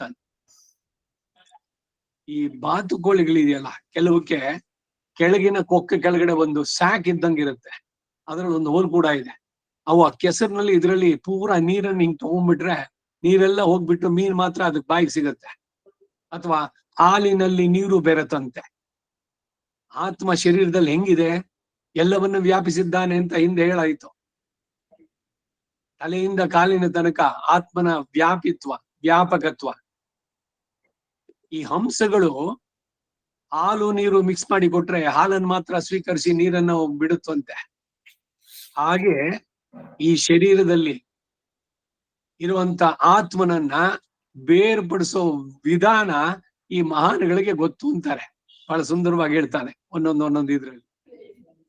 ತಿಲ ತೈಲವತೆ ದಾರು ವನ್ನಿವತೆ, ನೀರಿನಲ್ಲಿ ಹಾಲು ಸೇರಿದಂತೆ ಹಾಗೆ ಸೇರಿದೆ. ಸಪರೇಟ್ ಆಗಿ ಕಾಣಿಸುತ್ತೋ ನಿಮ್ಗೆ, ಅದು ಒಂದಾಗೆ ಕಾಣಿಸುತ್ತೆ. ಹಾಗೆ ಶರೀರದೊಳಗೆ ಅದೇನು ಅಂದ್ರೆ ಶರೀರವೇ ನಾನು ಅನ್ನುವ ಭ್ರಮೆಯನ್ನು ಉಂಟು ಮಾಡುತ್ತೆ. ಆದ್ರೆ ಶರೀರದ ಒಳಗೆ ಇರುವಂತ ಆತ್ಮ, ಈ ಆತ್ಮ ಬೇರೆ, ಈ ಪ್ರಕೃತಿಯಿಂದ ಆದಂತ ಶರೀರ ಬೇರೆ. ಆತ್ಮ ಎಂದಿಗೂ ಹುಟ್ಲಿಲ್ಲ, ಸಾಯಲೂ ಇಲ್ಲ. ಅವನ ಕರ್ಮಕ್ಕೆ ಈ ಶರೀರವನ್ನ ಭಗವಂತ ಕೊಟ್ಟ. ಇದು ಭಗವಂತ ಕೊಟ್ಟಿದ್ದು, ಅದನ್ನು ಜೋಪಾನವಾಗಿ ಸರಿಯಾಗಿ ಉಪಯೋಗಿಸ್ಬಿಟ್ಟು ಕೆಲಸ ಮುಗಿದ್ಮೇಲೆ ವಾಪಸ್ ಅವನಿಗೆ ತಲುಪಿಸ್ಬೇಕು. ಯಾರ್ದೋ ಒಂದು ವಸ್ತುವನ್ನು ತಗೊಂಡ್ಬಂದಿದ್ದೀನಿ ಮನೆಗೆ, ನಿಮ್ಮ ಹತ್ರ ಇರ್ಲಿಲ್ಲ, ನಿಮ್ಮ ಹತ್ರ ಇದೆಲ್ಲ ಸ್ವಲ್ಪ ಕೊಡಿ, ಕೆಲಸ ಆದ್ಮೇಲೆ ತಂದು ಕೊಡ್ತೀನಿ ಅಂತ ಅವ್ರು ಕೊಟ್ರು. ಅದನ್ನ ತಗೊಂಡು ನೀವು ಸರಿಯಾಗಿ ಉಪಯೋಗಿಸಿ ಅದನ್ನ ಎಲ್ಲೂ ಏನನ್ನು ಮುರಿದು ಪಾಡ್ದು ಮಾಡದೆ ಜೋಪಾನವಾಗಿ ಮತ್ತೆ ವಾಪಸ್ ಕೊಡ್ಬೇಕಾಗ್ತಾನೆ. ಹಾಗೆ ಈ ಶರೀರ ಭಗವಂತ ಕೊಟ್ಟಿದ್ದಾನೆ ಅವನನ್ನು ಪಡೆಯೋದಕ್ಕೆ. ಆ ಶರೀರ ಚೆನ್ನಾಗಿ ಇಟ್ಕೊಳ್ಬೇಕು. ಆಮೇಲೆ ಎಲ್ಲ ಆದ್ಮೇಲೆ ಅವನಿಗೆ ಸಮರ್ಪಣೆ ಆಗಬೇಕದು. ಅದು ಸರಿಯಾದಂತ ಮಾರ್ಗ. ತಗೊಂಡಿದ್ದಕ್ಕೆ ಒಬ್ಬರ ಹತ್ರ ಅದನ್ನ ವಾಪಸ್ ಅವರು ಕೊಟ್ರೆ ಅವ್ರಿಗೂ ಸಂತೋಷ, ನಿಮ್ ಕೆಲ್ಸಾನು ಆಯ್ತು, ಎರಡು ಕಡೆನೂ ಕೂಡ. ಹಾಗೆ ಭಗವಂತ ಕೊಟ್ಟಂತ ಶರೀರವನ್ನ ಸದುಪಯೋಗ ಮಾಡ್ಕೊಂಡ್ರೆ ನಾವು ಅವನಿಗೂ ಸಂತೋಷ ಆಗತ್ತೆ. ಆಯ್ತಾ ನಿಮ್ ಕೆಲ್ಸ ಕೊಡಿ ಅಂತ ಹೇಳ್ದಂತೆ ಅವನು ಹೇಳ್ತಾನೆ. ಅದರಿಂದ ಈ ಶರೀರವೇ ನಾನು ಅನ್ನೋ ಭ್ರಮೆ ಬಿಡ್ಬೇಕು. ಅಥವಾ ಬರೀ ಶರೀರ ಪೋಷಣೆನೇ ಜೀವನದ ಗುರಿ ಅಂತಾನೂ ಆಗ್ಬಾರದು. ಶರೀರ ಚೆನ್ನಾಗಿದ್ದಾಗ ಅವನನ್ನು ಸಾಧಿಸ್ಬೇಕು, ಅವನನ್ನು ಪಡಿಬೇಕು. ಅದಕ್ಕಿದು ಸಾಧನ. ಶರೀರ ಮಾಧ್ಯಂ ಕಲು ಧರ್ಮ ಸಾಧನಂ ಅಂತ ಹೇಳಿದ್ದು. ಈ ರೀತಿ ಮುಂದಕ್ಕೆ ಹೋಗೋಣ. 6ನೇ ಶ್ಲೋಕ. ತತ್ರ ಸತ್ವಂ ನಿರ್ಮಲತ್ವಾತ್ ಪ್ರಕಾಶಕಂ ಅನಾಮಯಂ ಸುಖ ಸಂಗೇನ ಬದ್ಧಾತಿ ಜ್ಞಾನ ಸಂಗೇನ ಚ ಅನಘ. ಅಘ ಅಂದ್ರೆ ಪಾಪ, ಅನಘ. ಇಲ್ಲಿ ಅನಘ ಅದು ಹ್ರಸ್ವ, ದೀರ್ಘ ಅಲ್ಲ. ಸ್ತ್ರೀಲಿಂಗದಲ್ಲಿ ಹೇಳೋದಾದ್ರೆ ಅನಘ. ಆಕಾರ ಅಂತ ಸ್ತ್ರೀಲಿಂಗೋ ಶಬ್ದ ಎಲ್ಲದಕ್ಕೂ ಬರಬೇಕಾದ್ರೆ ರಾಧಾ, ಪದ್ಮ, ಪದ್ಮ ಅಷ್ಟೇ ಅಲ್ಲ, ಹೀಗೆ ದೀರ್ಘ ಬರಬೇಕಾದ್ರೆ ಅನಘ. ಇಲ್ಲಿ ಅನಘ ಅಂತ ಅಡ್ರೆಸ್ ಮಾಡ್ತಿರೋದು ಯಾರಿಗೆ? ಅರ್ಜುನನಿಗೆ. ಸೊ ಇಲ್ಲಿ ದೀರ್ಘ ಬರೋಲ್ಲ, ಅನಘ ಅಷ್ಟೇನೆ. ತತ್ರ ಸತ್ವಂ ನಿರ್ಮಲತ್ವಾತ್. ತತ್ರ ಸತ್ವಂ ನಿರ್ಮಲತ್ವಾತ್. ತತ್ರ ಸತ್ವಂ ನಿರ್ಮಲತ್ವಾತ್. ಪ್ರಕಾಶಕಂ ಅನಾಮಯಂ. ಪ್ರಕಾಶಕಮನಾಮಯಂ. ಪ್ರಕಾಶಕಮನಾಮಯಂ. ಅನಾಮಯಂ ಪ್ರಕಾಶಕಂ ಅನಾಮಯಂ. ತತ್ರ ಸತ್ವ ನಿರ್ಮಲತ್ವಾತ್ ಪ್ರಕಾಶಕಂ ಅನಾಮಯಂ ಸುಖ ಸಂಗೇನ ಬದ್ಧಾತಿ. ಸುಖ ಸಂಗೇನ ಬಧ್ನಾತಿ. ಸುಖ ಸಂಗೇನ ಬಧ್ನಾತಿ. ಜ್ಞಾನ ಸಂಗೇನ ಚಾನಘ. ಜ್ಞಾನ ಸಂಗೇನ ಚಾನಘ. ಜ್ಞಾನ ಸಂಗೇನ ಚಾನಘ. ನೋಡಿ, ಈ 3 ಗುಣಗಳಲ್ಲಿ ಒಂದೊಂದು ಹೇಳ್ತಾ ಬರ್ತಾನೆ. ಈಗ ಸತ್ವ, ತತ್ರ ಆ 3 ಗುಣಗಳಲ್ಲಿ ಸತ್ವ, ರಜಸ್ಸು, ತಮಸ್ಸು ಅಂತ ಹೇಳ್ತಲ್ಲ, ಅದರಲ್ಲಿ ಸತ್ವ ಎಂಬುದು ನಿಷ್ಕಲ್ಮಶವಾದ್ದರಿಂದ ನಿರ್ಮಲತ್ವಾತೆ, ಮಲ ಇಲ್ಲದ್ದು ನಿರ್ಮಲ. ಅದು ಅಷ್ಟೇ, ಹೆಸರಿಟ್ರೆ ನಿರ್ಮಲ, ದೀರ್ಘ ಬರ್ಬೇಕಲ್ಲಿ. ನಿಷ್ಕಲ್ಮಶವಾದದ್ದರಿಂದ ಜ್ಞಾನದ ಪ್ರಕಾಶವನ್ನು ಕೊಡುತ್ತೆ. ಯಾವುದು? ಸತ್ವಗುಣ. ಅದು ಹಾನಿ ಇಲ್ಲದ್ದು ಅನಾಮಯಂ. ಅದು ಸುಖದಲ್ಲಿಯೋ ಜ್ಞಾನದಲ್ಲಿಯೋ ಆಸಕ್ತಿಯನ್ನು ಹೆಚ್ಚಿಸುತ್ತೆ. ನಿಜವಾದ ಸುಖ ಇಲ್ಲಿದೆ. ಮನುಜ ಶರೀರ ಇದೇನು ಸುಖ? ನೆನೆದರೆ ಘೋರ ಜನನ ಮರಣ ಮಲದ ಕೂಪದಲ್ಲಿದ್ದು ಅನುಭವಿಸೋದಿದು ಏನು ಸುಖ? ಈ ವಿವೇಕವನ್ನು ಕೊಡೋದು ಸತ್ವಗುಣ. ಅದಕ್ಕಾಗಿ ಸತ್ ಚಿಂತನೆ ಇರಬೇಕು, ಸಾತ್ವಿಕವಾದ ಆಹಾರ, ಸಾತ್ವಿಕವಾದಂತ ಜೀವನ, ಸಜ್ಜನರ ಒಡನಾಟ, ಇವೆಲ್ಲ ಮಾಡ್ಕೊಂಡ್ರೆ ಆತ್ಮವು ಸಂತೋಷವಾಗಿರುತ್ತೆ. ಹುಟ್ಟು ಸಾವಿನ ಚಕ್ರ ಬಿಡಿಸ್ಕೊಳ್ಳೋದಕ್ಕೂ ಇದು ಪೂರಕವಾಗುತ್ತೆ. ಇದು ಸತ್ವಗುಣದ್ದು. ಮುಂದಿಂದು ನೆಕ್ಸ್ಟ್ ಶ್ಲೋಕ 7ನೇದು. ರಜಃ ರಾಗಾತ್ಮಕಂ ವಿದ್ಧಿ ತೃಷ್ಣ ಸಂಗ ಸಮುದ್ಭವಂ ತತ್ ನಿಬಧ್ನಾತಿ ಕೌಂತೆಯ ಕರ್ಮ ಸಂಗೇನ ದೇಹಿನಂ ರಜೋ ರಾಗಾತ್ಮಕಂ ವಿದ್ಧಿ. ರಜೋ ರಾಗಾತ್ಮಕಂ ವಿದ್ಧಿ. ರಜೋ ರಾಗಾತ್ಮಕಂ ವಿದ್ಧಿ. ತೃಷ್ಣಾ ಸಂಗ ಸಮುದ್ಭವಂ. ತೃಷ್ಣಾ ಸಂಗ ಸಮುದ್ಭವಂ. ತೃಷ್ಣಾ ಸಂಗ ಸಮುದ್ಭವಂ. ನಿಬಧ್ನಾತಿ ಕೌಂತೆಯ. ತನ್ನಿಬಧ್ನಾತಿ ಕೌಂತೆಯ. ತನ್ನಿಬಧ್ನಾತಿ ಕೌಂತೆಯ. ಕರ್ಮ ಸಂಗೇನ ದೇಹಿನಂ. ಕರ್ಮ ಸಂಗೇನ ದೇಹಿನಂ. ಕರ್ಮ ಸಂಗೇನ ದೇಹಿನಂ. ರಜೋಗುಣ ಅನ್ನೋದು ಅದರ ಗುಣವನ್ನು ಹೇಳ್ತಾ ಇದ್ದಾನೆ. ಅದು ರಾಗಾತ್ಮಕಂ ವಿದ್ಧಿ, ಕಾಮರೂಪವಾದದ್ದು. ಆಸೆಗೂ ಹೆಂಡತಿ ಮಕ್ಕಳು ಎಂಬ ಮೋಹಕ್ಕೂ ಇದು ಕಾರಣ ಎನಿಸಿ ಆತ್ಮನನ್ನ ಕರ್ಮಗಳಲ್ಲಿ ಬಂಧಿಸುವಂತಹದ್ದು ರಜೋಗುಣ. ರಜೋಗುಣ ಜಾಸ್ತಿ ಇರೋದು ಸಾಮಾನ್ಯವಾಗಿ ಕ್ಷಾತ್ರ ತೇಜಸ್ಸು, ಇದು ಬಾಹುವಿನ ಶಕ್ತಿ. ನಾನೇನ್ ಬೇಕಾದ್ರೂ ನಡ್ಸಬಲ್ಲೆ, ಬೆಟ್ಟವನ್ನು ಕಡಿದು ಇದು ಕೆಳಗೆ ಇರುವಂತ ಇದೆಯಲ್ಲ ಕಣಿವೆ, ಅದನ್ನ ಮುಚ್ಚಿ ನೋಡಿ ನಾನು ಸಾಧಿಸಿದ್ದು ಅಂತ ತೋರಿಸೋದು. ಇದು ಕ್ಷಾತ್ರ ತೇಜಸ್ಸು, ರಜೋಗುಣದಿಂದ ಬರುವಂತಹದ್ದು. ಏನನ್ನು ನಾನು ಸಾಧಿಸ್ತೀನಿ, ನಾ ಮಾಡ್ತೀನಿ ಅಂತ ಬಯಕೆಗಳು. ಅದಕ್ಕೆ ಮನುಷ್ಯನನ್ನ ಆತ್ಮವನ್ನ ಶರೀರಕ್ಕೆ ಬಂಧಿಸೋದಕ್ಕೆ ಕಾರಣವಾಗೋದು ಈ ರಜೋಗುಣ. ರಾಗಾತ್ಮಕಂ ವಿದ್ಧಿ, ಇದನ್ನು ಸರಿಯಾಗಿ ತಿಳ್ಕೊ ನೀನು ಅಂತ. ಮತ್ತೇನು? ಪುತ್ರ ಧಾರ ಗೃಹಾದಿಶು, ನೀನು ಆಸೆಯನ್ನು ಬಿಡು ಅಂದ್ರೆ ರಜೋಗುಣನ ಕಡಿಮೆ ಮಾಡ್ಕೋ. ಏನಿದು ಹಿಂಗ್ ಹೇಳ್ತಾರೆ, ಹೆಂಡತಿ ಮಕ್ಳೆಲ್ಲ ಬಿಟ್ಬಿಡೋದ? ಮಾತಾಡ್ಸೋದ್ ಬೇಡವಾ? ಮಾತಾಡ್ಸಿ, ಎಲ್ಲ ನಿಮ್ ಕರ್ತವ್ಯ ಏನೋ ಪತಿಯಾಗಿ ಅದೆಲ್ಲ ಮಾಡಿ, ಆದ್ರೆ ಯಾರ ಜೊತೆಗೂ ಜಾಸ್ತಿ ಅಂಟ್ಕೊಳ್ಳೋದು ಬೇಡ ಅಂತ. ಯಾಕೆ ಬಿಟ್ಬೇಕು ಈ ಅಂತನ್ನ ಅಂತಂದ್ರೆ, ಈಗ ಪತ್ನಿನೋ ಪತಿ ವಿಯೋಗ ಆದಾಗ ನಿಮ್ಗೆ ಪ್ರಪಂಚನೇ ಮುಳುಗೋದಂಗೆ. ನಾಳೆ ದಿವಸ ಏನಾಗ್ಬಿಡುತ್ತೆ ಒಂದು ಕ್ಷಣ ಯೋಚನೆ ಮಾಡಿ. ನಮ್ಗೊಂದು ಇದನ್ನ ಬಹಳ ಹಿಂದೆ ಒಂದ್ಸಲ ಹೇಳಿದ್ದೆ ನಾನು, middle management training programme Kaveri continental hotel ನಲ್ಲಿ. ಏನ್ ಮಾಡಿದ್ದು ಅಂದ್ರೆ, ಬಂದವರು ಟ್ರೈನಿಂಗ್ ಕೊಡೋದಕ್ ಬಂದವರು ಎಲ್ರು ನಿಮ್ಗೆ ರೆಸಿಗ್ನೇಷನ್ ಲೆಟರ್ ಬರೀರಿ ಅಂದ್ರು. First, I am resigning for the post of middle management super regional sales manager ಅಂತ ಬರ್ದಿರಿ ಅಂತ. ಎಲ್ರಿಗೂ ಶಾಕು. ಏನು ರೆಸಿಗ್ನೇಷನ್ ಕೊಟ್ಬಿಟ್ರೆ ನಮ್ಗೆ ಏನಾಗುತ್ತೆ? ನಾಳೆ ದಿವಸ ನಾವು ಏನ್ ಮಾಡ್ಬೇಕು? ಈಗ ನಮ್ಗಿಲ್ಲ ಕೆಲ್ಸ, ಏನ್ ಪ್ರಪಂಚ ತಲೆ ಮೇಲೆ ಬಿದ್ದೋಯ್ತಾ? ಕೈ ನಡುಗುತ್ತೆ ಅವಾಗ ಎಲ್ಲಾನು. ಪ್ರಿಪೇರ್ಡ್ನೆಸ್ ಇದು, ಎಲ್ರು ಸಾಯ್ಲಿ ಅಂತ ಬಯಸೋದಲ್ಲ. ಹಾಗೆ ಒಂದ್ ವೇಳೆ ನಾಳೆ ದಿವಸ ನಿಮ್ಮ ಪಾರ್ಟ್ನರ್ ಅವ್ರು ಇಲ್ಲ ಅಂತಂದಾಗ ನಿಮ್ ಸ್ಥಿತಿ ಏನು? ಇಲ್ಲ, ಇನ್ನು ಕೆಲವರ ವ್ಯಾಮೋಹ, ಪ್ರೀತಿ ಅನ್ನೋದು ಮೋಹ, ಪ್ರೀತಿ ಅಲ್ಲ ಅದು ಮೋಹ, ಬ್ಲೈಂಡ್ ಲವ್ ಅಂತ ಹೇಳ್ತೀನಿ ನಾನು ಅದಕ್ಕೆ. ಏನು ಅಂತಂದ್ರೆ, ಅಯ್ಯೋ ಹೆಂಡ್ತಿ ನಾನು ಎಲ್ಲಿಗೂ ಕಳ್ಸೋಲ್ಲ, ಒಂದ್ ಕೊತ್ತಂಬರಿ ಸೊಪ್ಪು ಬೇಕಾದ್ರೂ ನಾನೇ ಹೋಗಿ ತಗೊಂಡ್ಬರ್ತೀನಿ ಅಂತ. ಸಡನ್ ಇವ್ರಿಗೆ ಹಾರ್ಟ್ ಅಟ್ಯಾಕ್ ಆಯ್ತು, ಹೋಗ್ಬಿಟ್ರು. ಅವಳಿಗೆ ಏನೂ ಗೊತ್ತಿಲ್ಲ, ಪತ್ನಿ ಆದವಳು ಸಮುದ್ರದ ಮಧ್ಯದಲ್ಲಿ ಅವಳನ್ನು ಬಿಟ್ಟಂತೆ. ಇದಕ್ಕಾಗೇನೆ ದಾರ್ಶನಿಕರು ಏನ್ ಹೇಳ್ತಾರೆ ಅಂದ್ರೆ, ಮದುವೆ ದಿವಸ you teach your wife to be a widow ಆಗಿದ್ರೆ, ವಿಧವೆ ಆಗಿದ್ರೆ ಹೇಗಿರ್ಬೇಕು ಅನ್ನೋದನ್ನ ತೋರ್ಸು ಅಂತ. ಅಂದ್ರೆ ಪೂರ ಡಿಪೆಂಡೆನ್ಸ್ ಯಾರ ಮೇಲೂ ಬೇಡ, ಎಲ್ರೂ ಇದ್ದಾಗ ಸಂತೋಷ. ಒಂದ್ ವೇಳೆ ಇಲ್ಲ, ಅವಾಗ ಏನಾಗ್ಬೇಕು? ಈ ಬಾಳಿನ ಇದನ್ನು ಕೊಟ್ರೆ ಅವ್ರು ಏನ್ ಬೇಕಾದ್ರೂ ಎದುರಿಸೋಕ್ ಸಿದ್ಧವಾಗ್ತಾರೆ. ಈಗ ಪತ್ನಿ ವಿಯೋಗವೋ ಪತಿ ವಿಯೋಗವೋ ಆದ್ರೆ ಅವ್ರಿಗೆ ಅಷ್ಟೊಂದು ದುಃಖ ಆಗೋಲ್ಲ.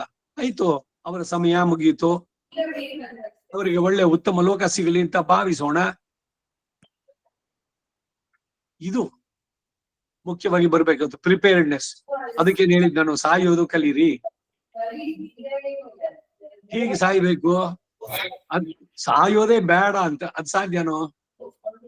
ಸಾಯ್ದೇ ಇರೋಕ್ಕಂತೂ ಇಲ್ಲ, ಎಲ್ರೂ ಸಾಯ್ಲೇಬೇಕು. ಯಾರ್ಯಾರು ಏನೇನ್ ಹೇಳಿದ್ರು ಕೂಡ ಸಾವು ಅನ್ನೋದು ಹೇಗೆ, ಜಾತಸ್ಯ ಹಿ ಮರಣಂ ಧ್ರುವಂ ಧ್ರುವಂ ಜನ್ಮ ಮುನರ್ತಸ್ಯ ಚ ತಸ್ಮಾತ್ ಅಪರಿಹಾರ್ಯತೆ. ಇದನ್ನ you cannot change this, so why don't you accept it?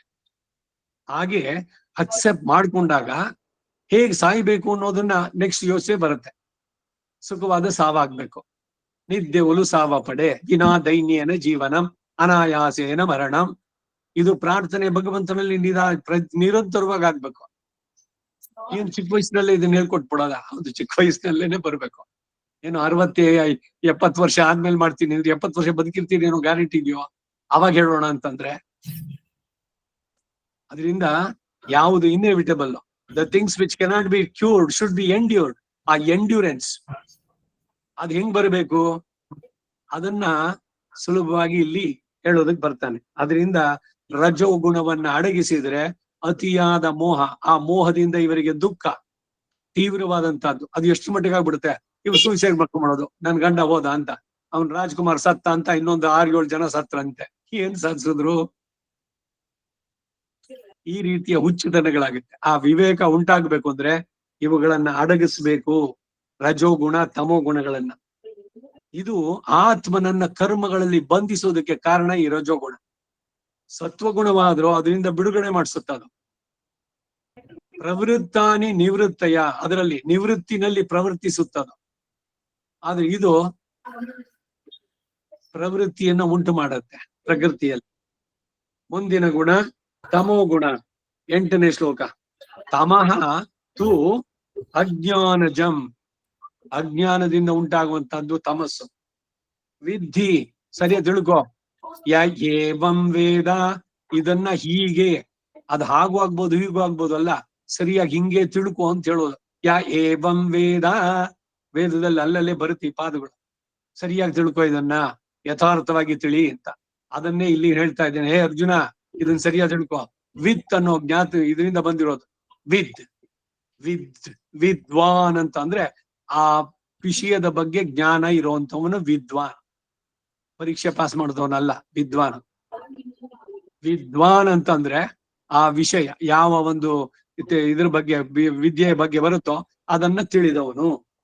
ಹಾಗೆ ಇಲ್ಲಿ ತಮಸ್ತು ತಮಹತು ತಮಸ್ತು ಅಜ್ಞಾನಜಂ ವಿದ್ಧಿ ಮೋಹನಂ ಸರ್ವದೇಹಿನಾಂ ಪ್ರಮಾದಾತ್ ಆಲಸ್ಯ ನಿದ್ರಾಭಿಃ ಪ್ರಮಾದ ಆಲಸ್ಯ ನಿದ್ರಾಭಿಃ ತತ್ ನಿಬಧ್ನಾತಿ ಭಾರತ. ಇದು ತಮೋ ಗುಣದ ಅದರ ಇದರಿಂದ ಪ್ರೇರಕವಾಗಿ ಏನೇನಾಗತ್ತೆ ಅನ್ನೋದನ್ನ ಹೇಳ್ತಾ ಇದೆ ಅದರಲ್ಲಿ. ತಮಸ್ತ್ವಜ್ಞಾನಜಂ ವಿದ್ಧಿ ತಮಸ್ತ್ವಜ್ಞಾನಜಂ ವಿದ್ಧಿ ತಮಸ್ತ್ವಜ್ಞಾನಜಂ ವಿದ್ಧಿ ಮೋಹನಂ ಸರ್ವದೇಹಿನಾಂ ಮೋಹನಂ ಸರ್ವದೇಹಿನಾಂ ಮೋಹನಂ ಸರ್ವದೇಹಿನಾಂ ಪ್ರಮಾದಾಲಸ್ಯ ನಿದ್ರಾಭಿಃ ಪ್ರಮಾದಾಲಸ್ಯ ನಿದ್ರಾಭಿಃ ಪ್ರಮಾದಾಲಸ್ಯ ನಿದ್ರಾಭಿಃ ಅನ್ನಿಬಧ್ನಾತಿ ಭಾರತ ತನ್ನಿಬಧ್ನಾತಿ ಭಾರತ ತನ್ನಿಬಧ್ನಾತಿ ಭಾರತ. ಸತ್ವಗುಣಕ್ಕೂ ತಮೋ ಗುಣಕ್ಕೂ ಏನು ನೋಡಿ ಅಜಗಜಾಂತರ ವ್ಯತ್ಯಾಸ. ಆ ಸತ್ವಗುಣ ಅನ್ನೋದು ಜ್ಞಾನ ಪ್ರಕಾಶವನ್ನು ಕೊಡುತ್ತೆ. ಈ ತಮಸ್ಸು ಅಜ್ಞಾನ ಪ್ರದವಂತದ್ದು, ಅಜ್ಞಾನ ಜನ್ಯ ಅಂತಾರೆ. ಸಮಸ್ತ ಪ್ರಾಣಿಗಳ ಮೋಹಕ್ಕೆ ಭ್ರಮೆಗೆ ಕಾರಣವಾದದ್ದು ಇದು. ಶರೀರವೇ ನಾನು ಅನ್ನುವಂತ ಭ್ರಮೆ ಸದಾ ಇರೋದು ಯಾರಿಗೆ ಅಂದ್ರೆ ತಾಮಸಿಗಳಿಗೆ. ಅವ್ರಿಗೆ ಒಂದು ಕ್ಷಣವೂ ನೋಡ್ಲಿಕ್ಕೆ ಆಗೋದೇ ಇಲ್ಲ. ಈಗ ನಾವೇನಾದ್ರು ಈಗ ರೀತಿ ಚರ್ಚೆ ಮಾಡಿದಾಗ ಓಹೋ ಶರೀರ ಅನ್ನೋದು ಬೇರೆ, ನಾನ್ ಅನ್ನೋದು ಬೇರೆ, ಆ ಒಂದು ಕ್ಷಣ ಅನ್ನಿಸ್ಬೋದು. ಅವ್ರಿಗೆ ಅದು ಬರೋದೇ ಇಲ್ಲ. ಈ ಭ್ರಮೆಯನ್ನು ಉಂಟು ಮಾಡೋದು ಪ್ರಾಣಿಗಳ ಮೋಹಕ್ಕೆ ಕಾರಣ, ಸಮಸ್ತ ಪ್ರಾಣಿಗಳಲ್ಲಿ ಮೋಹಕ್ಕೆ. ಈ ತಮೋಗುಣದ ಈ ತಮೋಗುಣ ಪ್ರಮಾದ ಆಲಸ್ಯ ನಿದ್ರೆ ಮೊದಲಾದವನ್ನು ಉಂಟು ಮಾಡಿ ಆತ್ಮನನ್ನ ಅದರಲ್ಲಿ ಬಂಧಿಸುತ್ತೆ. ನಿದ್ರೆ ಆಲಸ್ಯ ಸೋಂಬೇರಿತನ, ಇನ್ನೊಬ್ಬರ ಬಗ್ಗೆ ಏನು ಒಂದು ಜೋರು ಕನ್ಸರ್ನ್ ಇಲ್ದೇ ಇರುವಂತಹದ್ದು, ಅಳಸಿದ್ದು ಸೀದೋಗಿದ್ದು ಕೆಟ್ಟ ವಾಸನೆ ಬರೋದು, ಇಂಥದ್ದೆಲ್ಲ ಅವ್ರಿಗೆ ಬಹಳ ಇಷ್ಟ. ಕೆಲವರಿಗೆ ಹುಳಿಯನ್ನ ಮಾಡಿದ್ದು ಬಿಸಿ ಬಿಸಿಯಾಗಿ ಅದನ್ನ ಹಂಗೆ ತಿನ್ನೋಕೆ ಇಷ್ಟ ಇಲ್ಲ. ಅದು ಇಟ್ಟು ಮಾರನೇ ದಿವಸ ಅದು ಹಳಸಿ ಅದ್ರ ವಾಸನೆ ಬರುತ್ತಲ್ಲ ಅವಾಗ ಅವ್ರಿಗೆ ತಿನ್ನೋಕೆ ಇಷ್ಟ. ಇದು ತಮೋ ಗುಣ ಪ್ರಚೋದಕವಾದ ಆ ರೀತಿಯ ಆಹಾರಗಳಲ್ಲಿ. ಈಗ ಈ ಕೋಳಿ ಮೊಟ್ಟೆನ ಸುಡ್ತಾರೆ ಅದರಲ್ಲಿ ಆಮ್ಲೆಟ್ ಅಂತ, ಅದು ಎಂತ ಕೆಟ್ಟ ಸ್ಮೆಲ್ ಬರುತ್ತೆ ಗೊತ್ತಾ. ನಾನು ಈ ಸೆಂಟ್ ಮಾರ್ತಾಸ್ ಹೋದಾಗ ಅಲ್ಲೊಬ್ರು ಕೃಷ್ಣಕುಮಾರಿ ಲಲಿತ್ ಕುಮಾರಿ ಅಂತ ಇಬ್ಬರು, ಅವ್ರದ್ದು ಆ ಕಿಚನ್ ಪಕ್ಕದಲ್ಲಿ ಇದ್ದಿದ್ದು. ಅವ್ರನ್ನ ಮೀಟ್ ಮಾಡಕ್ ಹೋದಾಗ ಅಲ್ಲಿ ಉಸಿರು ಕಟ್ಕೊಂಡು ನಿಂತ್ಕೊಳ್ತಾ ಇದ್ದೆ. ಆಮೇಲೆ ಯಾರೋ ಒಬ್ಬ ಬಂದ ಮೆಡಿಕಲ್ ಡಿಪಾರ್ಟ್ಮೆಂಟ್, ತುಂಬಾ ಹಸ್ವೇರಿ ಆಗ್ತಾ ಇದೆ, 12:30 1 ಗಂಟೆ, ಒಳ್ಳೆ ಆಮ್ಲೆಟ್ ಸ್ಮೆಲ್ ಅಂದ. ಅಯ್ಯೋ ಇದು ಆಮ್ಲೆಟ್ ಸ್ಮೆಲ್ ಇದು ಅಂತ ನಾ ಕರ್ಚೀಫ್ ನ ಮೂಗ್ ಮುಚ್ಕೊಂಡು ಬೇಗ ಅವ್ರ ಹತ್ರ ಮುಗಿಸ್ಕೊಂಡು 2 ನಿಮಿಷ ಈ ಕಡೆ ಬಂದಿದ್ದು ಅಂತ. ಅವ್ರಿಗೆ ಎಷ್ಟು ಸಂತೋಷವಾಗುತ್ತೆ ಅದು. ಈಗ ಮೀನನ್ನ ಹುರಿದ ಆ ಸ್ಮೆಲ್ಲು, ಇವೆಲ್ಲ ತಮೋ ಗುಣಗಳಿದ್ದವ್ರಿಗೆ ಬಹಳ ಬಹಳ ಇಷ್ಟವಾಗುವಂತಹದ್ದು. ಸತ್ವ ಗುಣಗಳಿ ಇರುವಂತವ್ರಿಗೆ ಸಾತ್ವಿಕರಿಗೆ ಪ್ರಿಯವಾದದ್ದೇನೋ ಎಲ್ಲವನ್ನೂ ತಿಳಿಸ್ತಾನೆ. ಸೊ ಇವರ ರೀತಿ ನೀತಿಗಳು, ಅವರು ಮಾತನಾಡುವ ಧಾಟಿಗಳು, ಇದರಲ್ಲೇನೆ ಇವನು ರಾಜಸಿ, ಇವನು ತಾಮಸಿ, ಇವನು ಸಾತ್ವಿಕ, ಹೀಗೆ ಎಲ್ಲದನ್ನ ನಾವು ನೋಡ್ಬೋದು. ಯಾಕೆಂದ್ರೆ ಅದು ಇಟ್ ಎಕ್ಸ್ಪ್ರೆಸಸ್ ಯಾವ್ದಾಗ ಗುಣ ಅವರಲ್ಲಿ ಹೆಚ್ಚಿಗೆ ಇದೆ ಅದರದ್ದು. ಸೊ ಅದಕ್ಕೆ ಆ ರಾಜಸ ಗುಣಗಳನ್ನ ಅಡಗಿಸಿ, ಎಲ್ರಿಗೂ ಕೂಡ ಹೇಳೋ ಸಂದೇಶ ಏನು, ರಜೋಗುಣ ತಮೋ ಗುಣಗಳನ್ನ ಅಡಗಿಸಿಕೊಂಡು ಸತ್ವ ಗುಣವನ್ನ ವೃದ್ಧಿ ಮಾಡಿಕೊಳ್ಳಿ. ಆ ಸತ್ವಗುಣ ವೃದ್ಧಿಯಾಗೋದಕ್ಕೆ ಏನ್ ಮಾಡ್ಬೇಕು, ಅದಕ್ಕಾಗಿ ಸಾತ್ವಿಕವಾದ ಆಹಾರ ಸೇವನೆ, ಆಹಾರ ನಿಯಮ, ಆಹಾರ ಶುದ್ಧವು ಸತ್ವ ಶುದ್ಧಿ, ಶುದ್ಧವಾದ ಆಹಾರ. ಪ್ರೀನ ಎಲ್ಲಿ ಮಾಡಿದಾನೆ ಮಾವಳ್ಳಿ ಟಿಫಿನ್ ರೂಮ್ ನಲ್ಲಿ ಕೈನಲ್ಲಿ ಗ್ಲೌಸ್ ಹಾಕೊಂಡು ತಂದು ಹಾಕ್ಬಿಡ್ತಾರೆ, ಅದು ಶುದ್ಧ, ಆ ರೀತಿ ಶುದ್ಧತೆ ಅಲ್ಲ. ಅದು ಭಗವಂತನಿಗೆ ನಿವೇದನವಾಗಿರುವಂತ ಶುದ್ಧ ಮನಸ್ಸಿನಿಂದ ಮಾಡಿದ್ದು. ಮಾಡೋ ಅಂತವ್ರು, ಅಡುಗೆ ಮಾಡೋರು ಮನಸ್ಸು ಚೆನ್ನಾಗಿರ್ಬೇಕು. ಹೊಡ್ಸೋರು ತಿನ್ನು ಬಗ್ಸು ಅಂತ ಅಂದ್ಬಿಟ್ಟು ಕೋಪದಿಂದಾನೋ ಯಾವ್ದೋ ಬೇಸರದಿಂದ ಇವ್ ತೆಗೆದು ಎರಚಿದ್ರೆ ಅದು ತಮೋ ಗುಣಕ್ಕೆ ಬರುತ್ತೆ. ಅದು ಸಾತ್ವಿಕ ಆಗುದಿಲ್ಲ. ಆಶ್ರಯ ದುಷ್ಟ ಅಂದ್ರೆ ಇದುಗಳೇನೇನೆ. ಹೊಡ್ಸೋರ ಮನಸ್ಥಿತಿ ಏನಿದೆ, ಆ impact will be there on the food. ಇದಕ್ಕೇನೆ ರಾಮಕೃಷ್ಣ ಪರಮಹಂಸರು ಆ ಸ್ವೀಟ್ ಒಪ್ಪಿಸ್ಕೊಳ್ಳಿಲ್ಲ ಒಬ್ರು ತಂದಿದ್ದು ಅಂತ. ಮತ್ ನೆಕ್ಸ್ಟ್ ವೀಕ್ ತಂದಾಗ ತಗೊಂಡ್ರು. ಅದ್ ಯಾಕೆ ಲಾಸ್ಟ್ ವೀಕ್ ತಗೊಳ್ಳಿಲ್ಲ, ಇದೇ ಸ್ವೀಟೇ ತಗೊಂಡ್ಬಂದಿದ್ದೆ, ಅದೇ ಅಂಗಡಿದೇನೆ ಅಂತ. ಅದಕ್ಕೆ ಅವ್ರು ಹೇಳಿದ್ರು, ನೀನೇನ್ ಜಗಳ ಆಡ್ ಬಂದಿದ್ಯಾ, I could see A red aroma, ಕೆಂಪು ಪ್ರಭೆ ನಿನ್ನ ತಲೆ ಸುತ್ತಲೂ ನೋಡ್ತಾ ಇದ್ದೆ ನಾನು. ಅದು ಕಲುಷಿತವಾಗಿತ್ತು, ಒಂದು ರಜೋಗುಣವಾಗಿತ್ತು, ಅದರ ಸಂಸ್ಪರ್ಶ. ಅದಕ್ಕೆ ಆಹಾರ, ಅಯ್ಯೋ ಅದೆಲ್ಲ ಓದೋದೇ ಬೇಡ, ಅದು ಕೇಳಿಬಿಟ್ರೆ ದೋಷವಂತೆ, ಕೇಳದೇ ಇದ್ರೆ ಏನಿಲ್ಲ. ಹಾಗೆ ನೀನು ಹೇಳಿ ಬೆಂಕಿ ಸುಡುತ್ತೆ ಅಂತ ನನಗೆ ಗೊತ್ತಿಲ್ಲ, ಬೆಂಕಿ ಸುಡಬಾರದು ನನ್ನನ್ನ. It's my right because I don't know. ನಿಮ್ಗೆ ಗೊತ್ತಿರ್ಲಿ ಗೊತ್ತಿಲ್ದಲೇ ಇರ್ಲಿ, ಆ ಆಹಾರದ ಪ್ರಭಾವ ಈ ಉದ್ದೇ ಇರುತ್ತೆ. ಅದರಿಂದ ಆ ರೀತಿ ಆರ್ಗ್ಯುಮೆಂಟ್ ಮಾಡುವಂತವ್ರು ಯಾರು, ಅಯ್ಯೋ ಅದು ಸಾಧ್ಯನೇನ್ರಿ ಆಹಾರ ನಿಯಮ ಫಾಲೋ ಮಾಡೋಕೆ? ಯಾಕೆ ತಿಳ್ಕೊಬೇಕಂತ? ತಿಳ್ಕೊಂಡ್ರೆ ದೋಷ ಉಂಟಾಗುತ್ತೆ. ಯಾಕೆ ಯು ಕ್ಯಾನಾಟ್ ಫಾಲೋ ದಟ್? ಇದೆಂತ ಆರ್ಗ್ಯುಮೆಂಟ್ಗಳಿದು? ಅವ್ರು ಬರ್ದಿದ್ಯಾಕೆ? ಈ ವೇದಾಂತ ದೇಶಿಕರಿಗೆ ಏನಾದ್ರು ಕೋಪನೆ ಯಾರ ಮೇಲೆ ಆದ್ರು? ಬೆಳ್ಳುಳ್ಳಿ ಈರುಳ್ಳಿ ತಿನ್ನೋರ ಮೇಲೆ ಅವರಿಗೆ ಕೋಪ, ಅದಕ್ಕಾಗಿ ಬರ್ದಿದ್ದಾರೆ. ಅವ್ರು ಬರೆದಿರೋದ್ರಲ್ಲಿ ಓದ್ ನೋಡಿ ಆಹಾರ ನಿಯಮದಲ್ಲಿ. ಕಂಚಿಯ ವರದರಾಜನ ಭಕ್ತರು ತಮ್ಮ ಸತ್ವಗುಣ ವೃದ್ಧಿಗಾಗಿ ಈ ಆಹಾರಗಳನ್ನ ಬಿಟ್ಟಿದ್ದಾರೆ. ನೀವು ಬಿಡಿ ಅಂತಾನು ಹೇಳಿಲ್ಲ ಅಲ್ಲಿ. ನಿಮ್ಗೆ ಇಷ್ಟ ಇದ್ರೆ ಸತ್ವಗುಣ ವೃದ್ಧಿ ಮಾಡ್ಕೊಳ್ಳೋಕೆ ಅದು. ಪ್ರಪತ್ತಿ ಮಾಡ್ಕೊಂಡ್ಬಿಟ್ರೆ ತಿನ್ಬಾರದಂತೆ. ಪ್ರಪತ್ತಿ ಮಾಡ್ಕೊಳ್ದೆ ಇದ್ರೂ ಕೂಡ ಸಾತ್ವಿಕವಾದ ಆಹಾರ ಬಿಟ್ಟು ಬೇರೆದನ್ನ ತಿನ್ಬಾರದು. ಆಹಾರಕ್ಕೂ ಪ್ರಪತ್ತಿಗೂ ಸಂಬಂಧ ಇಲ್ಲ. ಎಲ್ಲಾರು ಬೇಕಾದಷ್ಟು ಗಂಟಾಘೋಷವಾಗಿ ಇದೆಲ್ಲ ಹೇಳಿದ್ದಾಯ್ತು. ಆದ್ರೂ ಕೂಡ ಯಾರೋ ಪಕ್ಕದವರೋ ಇನ್ಯಾರೋ ಹೇಳಿದ್ರು, நீங்க என்ன ஹோட்டல் போய் சாப்பிட்டுட்டாக்கா உங்க சமாஷணம் பிரபத்தி பண்ணாலே அந்த சுவாமிகளுக்கு உங்களுடைய ಪಾಪ ಎಲ್ಲ போயிடுறேன். ಅದಕ್ಕೆ ಏನಾಕ ಪ್ರಪತ್ತಿ ಮುಡ್ಸ್ಕೊಂಡಿಂಗೋ. ಹೋಟ್ಲಿಗೆ ಹೋಗೋದ್ ಬಿಡ್ಬೇಡಿ ಅಂತ ಹೇಳೋಲ್ಲ ಅವರು. ಪ್ರಪತ್ತಿ ಮಾಡಿಸ್ಕೋಬೇಡಿ, ಯಾಕೆಂದ್ರೆ ಹೋಟ್ಲಲ್ ತಿಂತೀರಿ. ಏನ್ ಆರ್ಗ್ಯುಮೆಂಟ್ ಇದು? ಯಾರು ಹೇಳ್ಕೊಟ್ಟವ್ರು? ಎಲ್ಲಿ ಆಧಾರ? ಪ್ರಪತ್ತಿಗೂ ಆಹಾರಕ್ಕೂ ಸಂಬಂಧ ಇಲ್ಲ. ಪ್ರಪತ್ತಿ ಮಾಡಿಸ್ಕೊಳ್ದೆ ಇದ್ರು ಕೂಡ ನಿಮ್ಮ ಮನಸ್ಸು ಯಾವಾಗ್ಲೂ ನಿರ್ಮಲವಾಗಿರ್ಬೇಕು ಅಂದ್ರೆ ಸಾತ್ವಿಕವಾದ ಆಹಾರ ಸ್ವೀಕಾರ ಮಾಡ್ಬೇಕು. ಮಾಡುವಂತ ಆಹಾರ ಭಗವಂತನಿಗೆ ಸಮರ್ಪಣೆ ಆಗ್ಬೇಕು. ಸ್ನಾನ ಮಾಡದೆ ಆಹಾರ ತಿನ್ನೋದಲ್ಲ. ಮೊದಲು ಸ್ನಾನ ಆಗ್ಬೇಕು. ಏನೋ 2 ಗಂಟೆಗೋ 3 ಗಂಟೆಗೋ 4 ಗಂಟೆಗೋ ಸ್ನಾನ, ಏನು ಮೀನಿಂಗ್ಲೆಸ್. ಯಾಕೆ ಬೇಕು? ಬರೀ ಹೊರಗಿನ ಶುಚಿ ಅಷ್ಟೇನಾ?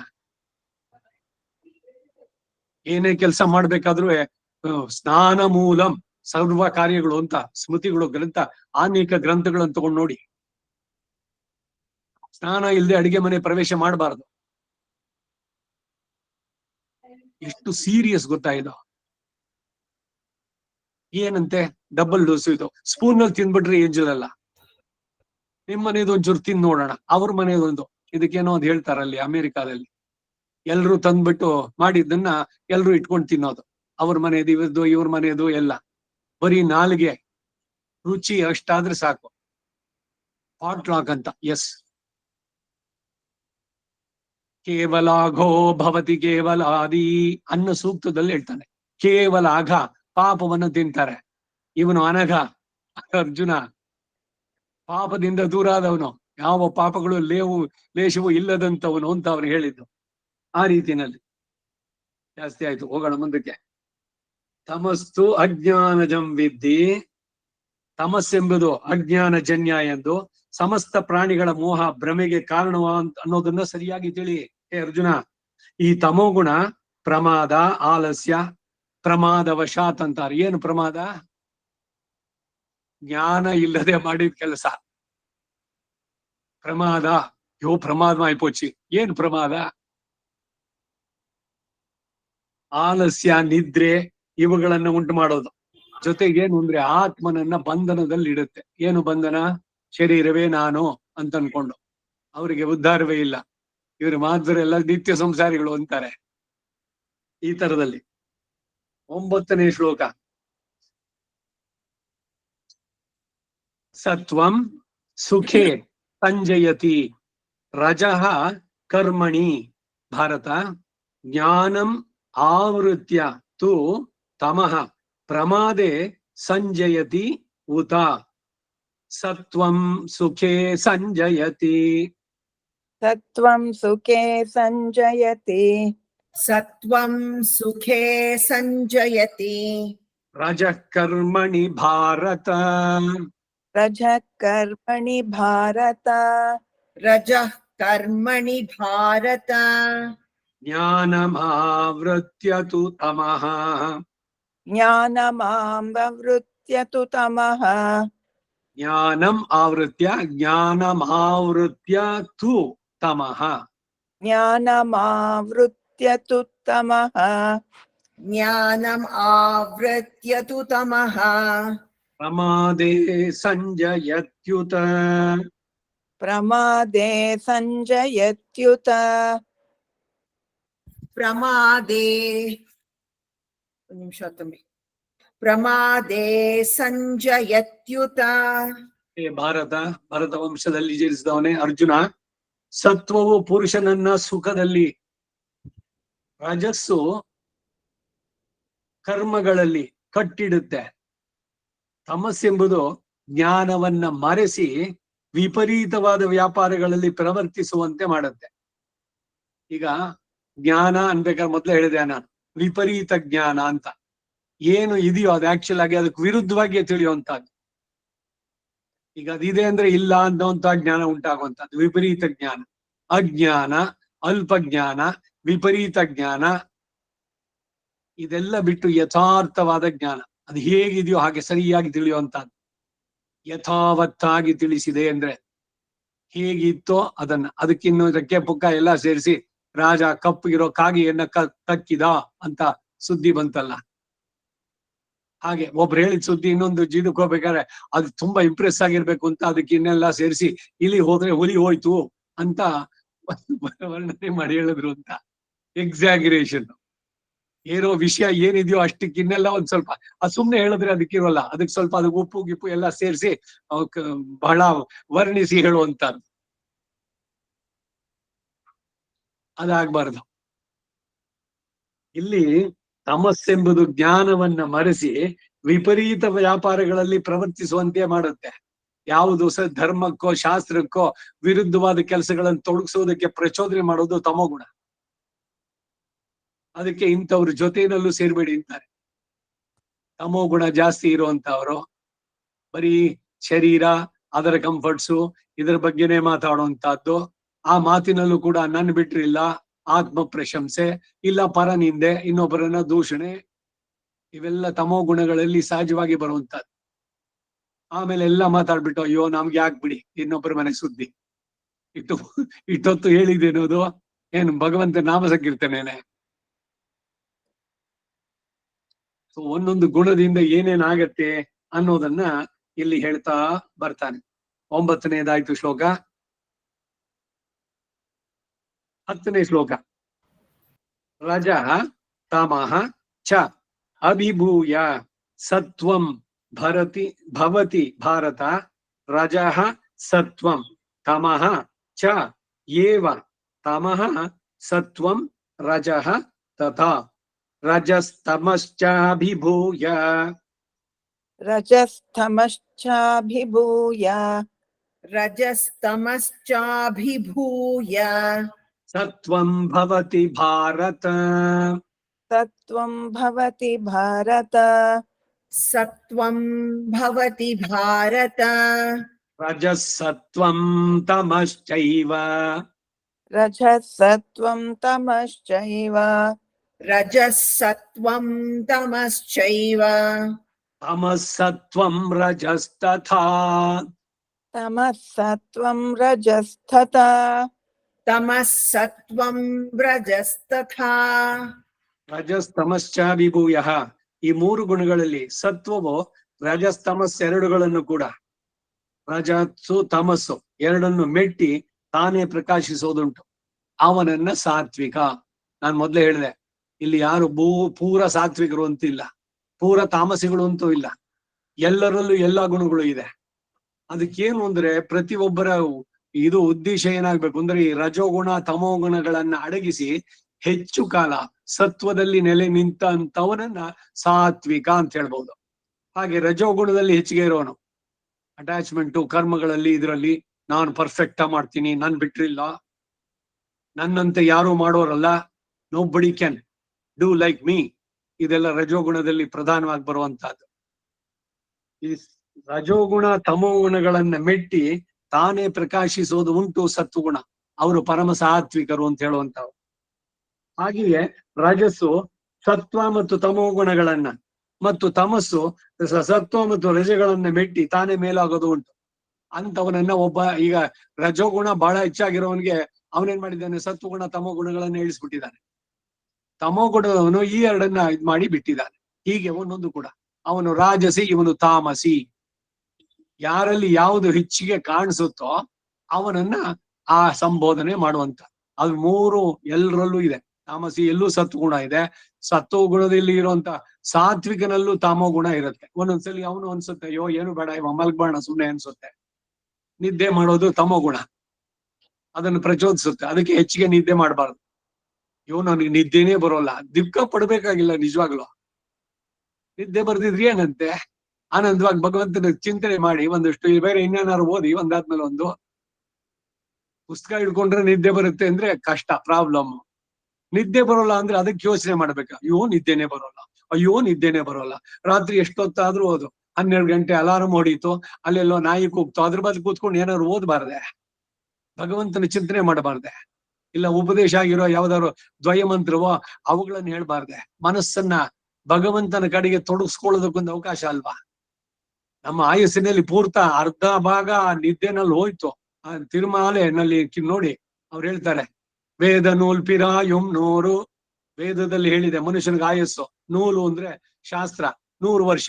ಅದರಲ್ಲಿ ಉರಂಗಿ ಪೋಮು 50% ಹೋಯ್ತು ನಿದ್ದೆನಲ್ಲಿ.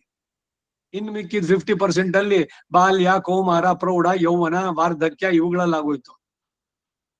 ಆದಲಾಲ್ ಪಿರವಿ ವೇಂಡೇನ್ ಅರಂಗಮ ನಹರುಳಾನೆ. ಅದಕ್ಕಾಗಿ ನನಗೆ ಇನ್ನೊಂದು ಮರುಹುಟ್ಟು ಬೇಡ ಇಲ್ಲಿ. ಸೊ ನಿದ್ದೆ ಬರ್ಲಿಲ್ಲ ಅನ್ನೋದನ್ನ ಯೋಚನೆ ಬಿಡಿ. ನಿದ್ದೆ ಶರೀರಕ್ಕೆ ಎಷ್ಟು ಬೇಕೋ ಅದು ತಾನಾಗೆ ತಗೊಳುತ್ತೆ. ಸ್ವಲ್ಪ ಶ್ರಮ ಮಾಡ್ಬೇಕಷ್ಟೇ. ದೈಹಿಕವಾಗಿ ಏನಾದ್ರು ಒಂದಷ್ಟು ಎಕ್ಸರ್ಸೈಸ್ ಇರಬೇಕು. ಸೊಸೆ ಬಂದಿದ್ದಾಳೆ, ಅಡಿಗೆ ಕೆಲಸ ಇಲ್ಲ, ಇನ್ನೇನು ಇಲ್ಲ, ಮತ್ ನಿಮ್ಗೇನ್ ಕೆಲಸ? ಏನಾದ್ರು ಒಂದಷ್ಟು ಫಿಸಿಕಲ್ ಆಗಿ ಇರ್ಬೇಕು. ಅದಕ್ಕೆ ವಾಕಿಂಗ್ ಹೋಗೋಣ ಬನ್ನಿ, ಯೋಗ ಮಾಡಿ, ಒಂದಷ್ಟು ಎಕ್ಸರ್ಸೈಸಸ್, ಶರೀರ ಚೆನ್ನಾಗಿ ಇಟ್ಕೊಳ್ಳಿ. ನಿದ್ದೆ ಬರುತ್ತೆ, ಏನು ಯೋಚನೆ ಮಾಡ್ಬೇಕಾಗಿಲ್ಲ. ಎಲ್ಲ ವಿಚಿತ್ರವಾದಂತಹದ್ದು, ಪ್ರಕೃತಿ ಸಹಜವಾದ ಕ್ರಿಯೆಗಳು. ತಿನ್ನೋದು ಹೇಗಿದೆಯೋ ಹಾಗೆ, ಹೊರಗಡೆ ಹೋಗೋದು ಅಷ್ಟೇ, ವಿಸರ್ಜನೆ, ಅದಕ್ಕೆ ಒದ್ದಾಟ, ಅದಕ್ಕೇನೋ ಏನೇನೋ ಅದು ಲ್ಯಾಕ್ಸೇಟಿವ್ಸ್ ಮತ್ತೊಂದು ತಗೊಳ್ಬೇಕು. ನಿದ್ದೆ ಬರೋಲ್ಲ ಅದಕ್ಕೆ ಸೆಡಿಟಿವ್ಸ್ ತಗೊಳ್ಳೋದು. ಎಲ್ಲವೂ ಯಾಂತ್ರಿಕವಾಗಿ ಬರೀ ಮಾತ್ರೆಗಳಿಂದಾನೇ ಶರೀರ ಉಳಿಸ್ಕೊಳ್ಳೋದೆ. ಭಗವಂತ ಕೊಟ್ಟಂತ ಅಮೂಲ್ಯವಾದದ್ದು ಇದು ಸಾಧನ. ಅದನ್ನ ಸರಿಯಾಗಿ ಉಪಯೋಗಿಸೋಕ್ ಬರದೇ ಇರೋರು ಮಾಡ್ಕೊಳ್ಳುವ ಅನರ್ಥಗಳಿದೆಲ್ಲ. ಅದರಿಂದ ರಜೋಗುಣ ತಮೋ ಗುಣಗಳನ್ನ ಅಡಗಿಸಿಕೊಂಡು ಸತ್ವಗುಣದಲ್ಲಿರ್ಬೇಕು. ಇಲ್ದಿದ್ರೆ ಅವು ಪ್ರಬಲವಾಗ್ಬಿಡತ್ತೆ, ರಜಸ್ಸು ತಮಸ್ಸು ಇವುಗಳೆಲ್ಲ. 11ನೇ ಶ್ಲೋಕ. ಸರ್ವದ್ವಾರೇಷು ದೇಹೆ ಅಸ್ಮಿನ್ ಪ್ರಕಾಶಃ ಉಪಜಾಯತೆ ಜ್ಞಾನಂ ಯದಾ ತದಾ ವಿದ್ಯಾತೆ ವಿವೃದ್ಧಂ ಸತ್ವಂ ಇತಿ ಉತ ಸರ್ವದ್ವಾರೇಷು ದೇಹೇಸ್ಮಿನ್. ಸರ್ವದ್ವಾರೇಷು ದೇಹೇಸ್ಮಿನ್. ಸರ್ವದ್ವಾರೇಷು ದೇಹೇಸ್ಮಿನ್. ಪ್ರಕಾಶ ಉಪಜಾಯತೆ. ಪ್ರಕಾಶ ಉಪಜಾಯತೆ. ಪ್ರಕಾಶ ಉಪಜಾಯತೆ. ಜ್ಞಾನಂ ಯದಾ ತದಾ ವಿದ್ಯಾತ್. ಜ್ಞಾನಂ ಯದಾ ತದಾ ವಿದ್ಯಾತ್. ಜ್ಞಾನಂ ಯದಾ ತದಾ ವಿದ್ಯಾತ್. ವಿವೃದ್ಧಂ ಸತ್ವಮಿತ್ಯುತ. ವಿವೃದ್ಧಂ ಸತ್ವಮಿತ್ಯುತ. ವಿವೃದ್ಧಂ ಸತ್ವಮಿತ್ಯುತ. ಯಾವಾಗ ದೇಹದಲ್ಲಿರುವ ಇಂದ್ರಿಯಗಳು ಎಂಬ ಎಲ್ಲಾ ಜ್ಞಾನ ಮಾರ್ಗಗಳಲ್ಲಿಯೋ ಜ್ಞಾನ ಪ್ರಕಾಶ ತೋರುತ್ತೋ ಆಗ ಅವನಲ್ಲಿ ಸತ್ವಗುಣವೇ ಪ್ರಬಲಿಸಿದೆ ಅಂತ ತಿಳಿಬೇಕು. ಸಾತ್ವಿಕನಾದವನಿಗೆ ಸಹಜವಾಗಿ ಭಗವಂತನ ಬಗ್ಗೆ ಚಿಂತನೆ ಬರುತ್ತೆ. ಬೇರೆ ಮಾತುಗಳಲ್ಲಿ ಅವನಿಗೆ ಆಸಕ್ತಿ ಇಲ್ಲ, ಅವನು ಮೌನ, ಅದಕ್ಕೆ ಯಾವ್ದು ಪ್ರತಿಕ್ರಿಯೆನೂ ತೋರ್ಸೋಲ್ಲ. ಹೌದಾ? ಆಗ ಸುದ್ದಿ ಇದ ಯಾರಿಗೋ ಏನೋ ಸಿಕ್ತೋ, ಇಲ್ಲ ಇನ್ಯಾರೋ ಕಳ್ಕೊಂಡ್ರು, ಯಾವ್ದಕ್ಕೂ ಇವನ ಮನಸ್ಸಲ್ಲಿ ಯಾವ ಪರ್ಟರ್ಬು ಇಲ್ಲ. ಟರ್ಬುಲೆನ್ಸ್ ಆಫ್ ದ ಮೈಂಡ್ ಅದಿಲ್ಲ. ಮನಸ್ಸು ಸಮಾಧಾನ ಚಿತ್ತದಲ್ಲಿರುವಂತಹದ್ದು. ಸತ್ವ ಚಿಂತನೆ, ಲೋಕ ಸಮಸ್ತ ಸುಖಿನೋ ಭವಂತು, ಎಲ್ರು ಚೆನ್ನಾಗಿರ್ಲಿ ಬಯಸ್ತಾನೆ. ನನ್ನಿಂದ ಯಾರಿಗೂ ದುಃಖ ಉಂಟಾಗೋದು ಬೇಡ. ಇದು ಸಾತ್ವಿಕ ನೆಲೆ. ಮುಂದಕ್ಕೆ 12ನೇ ಶ್ಲೋಕ.